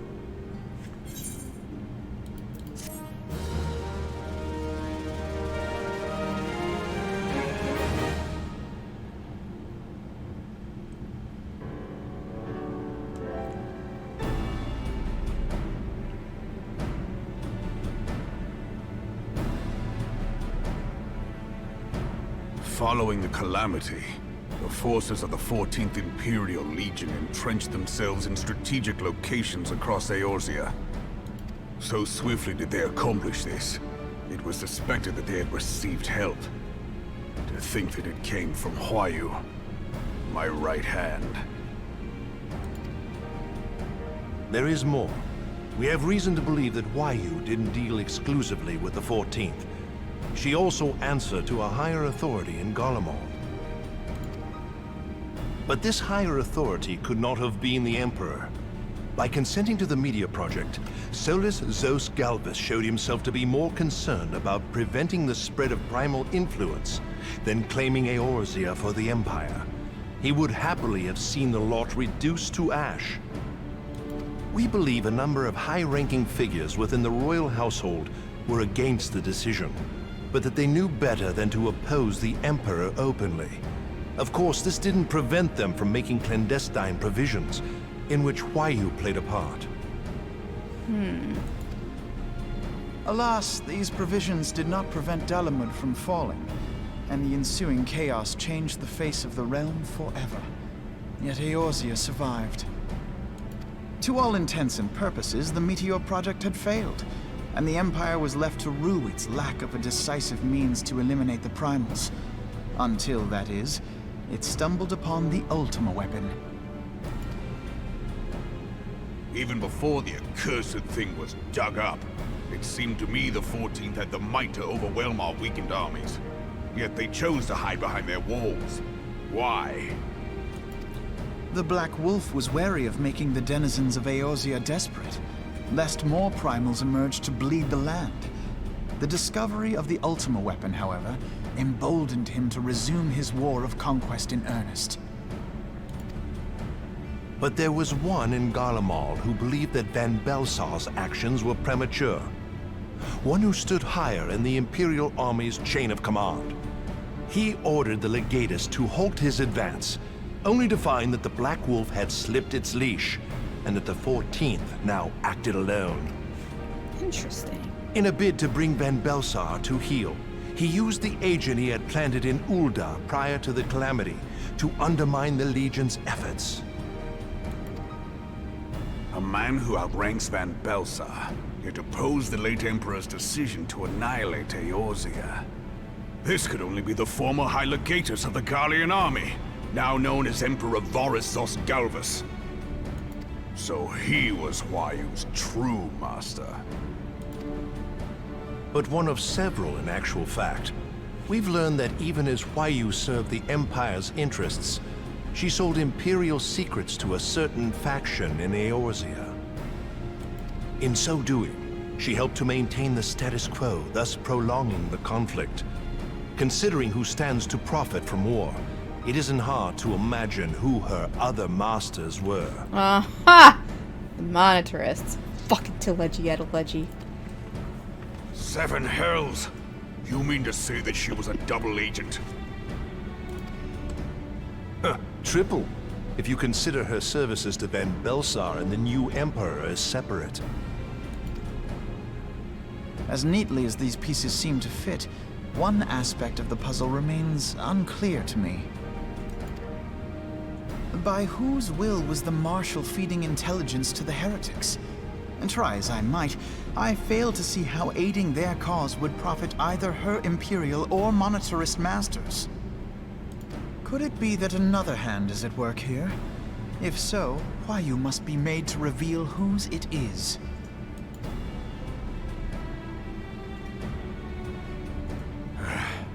Not only have I lost a trusted friend, now I must interrogate her as a stranger.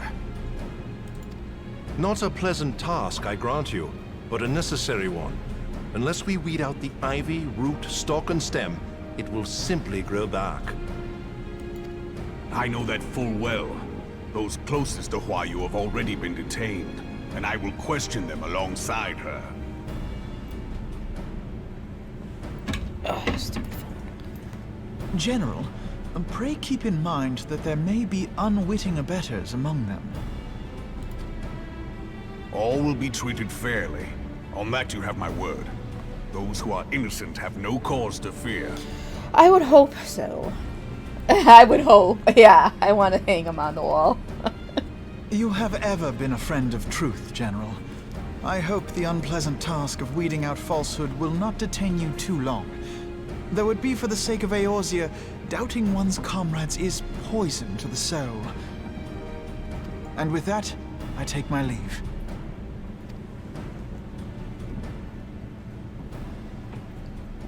So sounds like Ryu's hand was in like a ton of different pockets. All these years, I've been made to dance to their tune. How could you, Ryu? How could you side with them? Those cankers who take from this land and give naught in return, who use their power to disempower and grow fat while the people starve. I know you can hear me, monitor as scum. Your crimes will not go unpunished. One day I will purge this land of your sickness before the eyes of the 12. I swear it. Oh, he just painted a target on his back. Should we get that? Aw,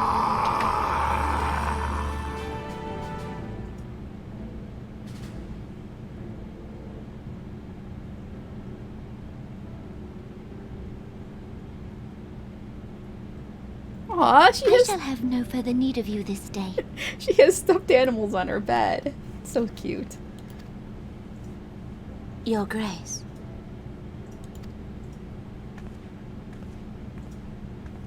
She's eating pizza.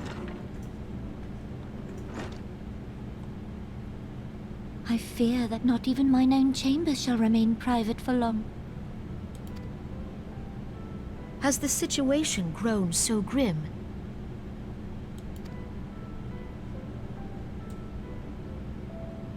Ever since he proposed the Cartiner Reclamation Bill, Teleji Adeleji has risen to greater prominence upon the backs of impoverished refugees.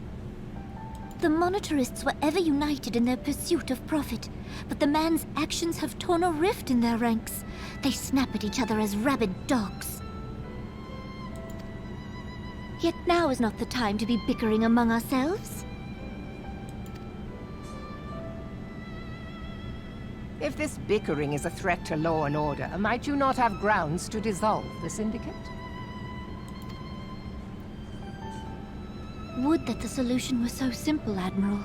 Alas, my moving to dissolve the Syndicate is certain to spark outrage among the influential merchant class, whom the Cabal represents.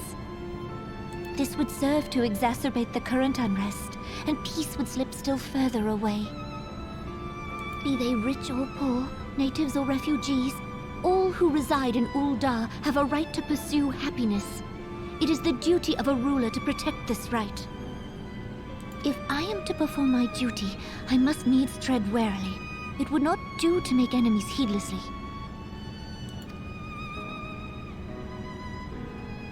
Were Lord Lolorito here, he would doubtless say that I have my head in the clouds. A ruler is required to take a wide view. Try as we might to cater to all needs, some will inevitably be overlooked. As such, there shall ever be citizens who feel aggrieved. It cannot be helped.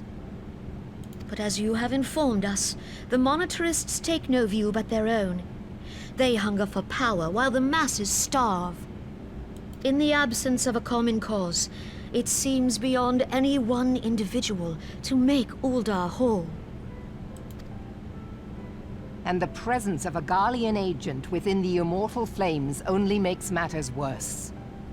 Even accounting for Ul'dah's historic reliance upon mercenaries, such a grievous breach of security is unprecedented. I fear this business will provide the monetarists with a rod to beat Rauban.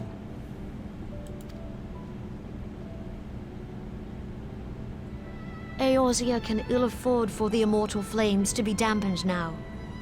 Ere long, the Garleans will turn their ravenous gaze toward our lands once more. If we are to resist their might, our nations must stand together. Yet for this to happen, our nations must be whole. Cannot be done to improve the situation in Ul'dah.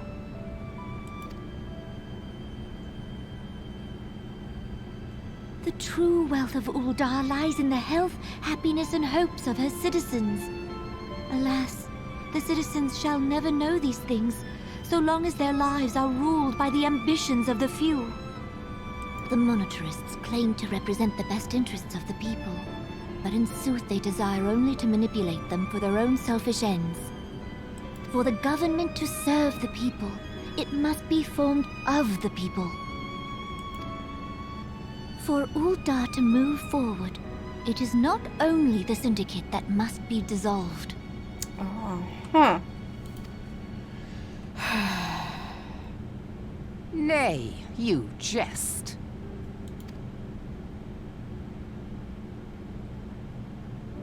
My friends, it was for no other reason than to make known to you mine intent that I requested your presence here. Well, I thought they were just having a ladies' night, but, you know.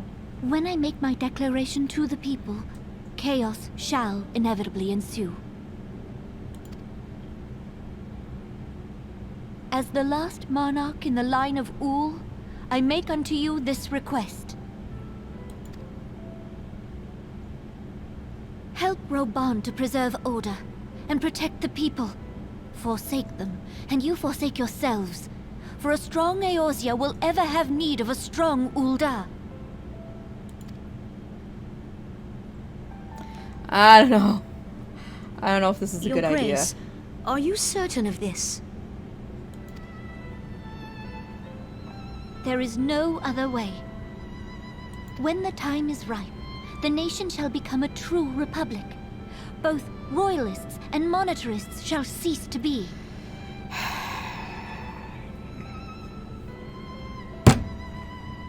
Uldar will no longer belong to kings or queens or merchant princes, but to her people. I think you're very idealistic, but I don't know if it's gonna play out that way.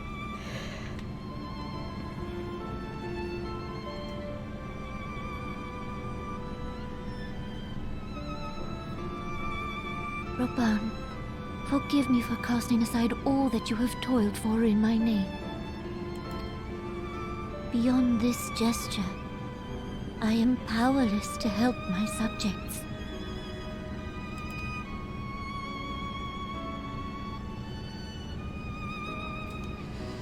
Oof. Oof.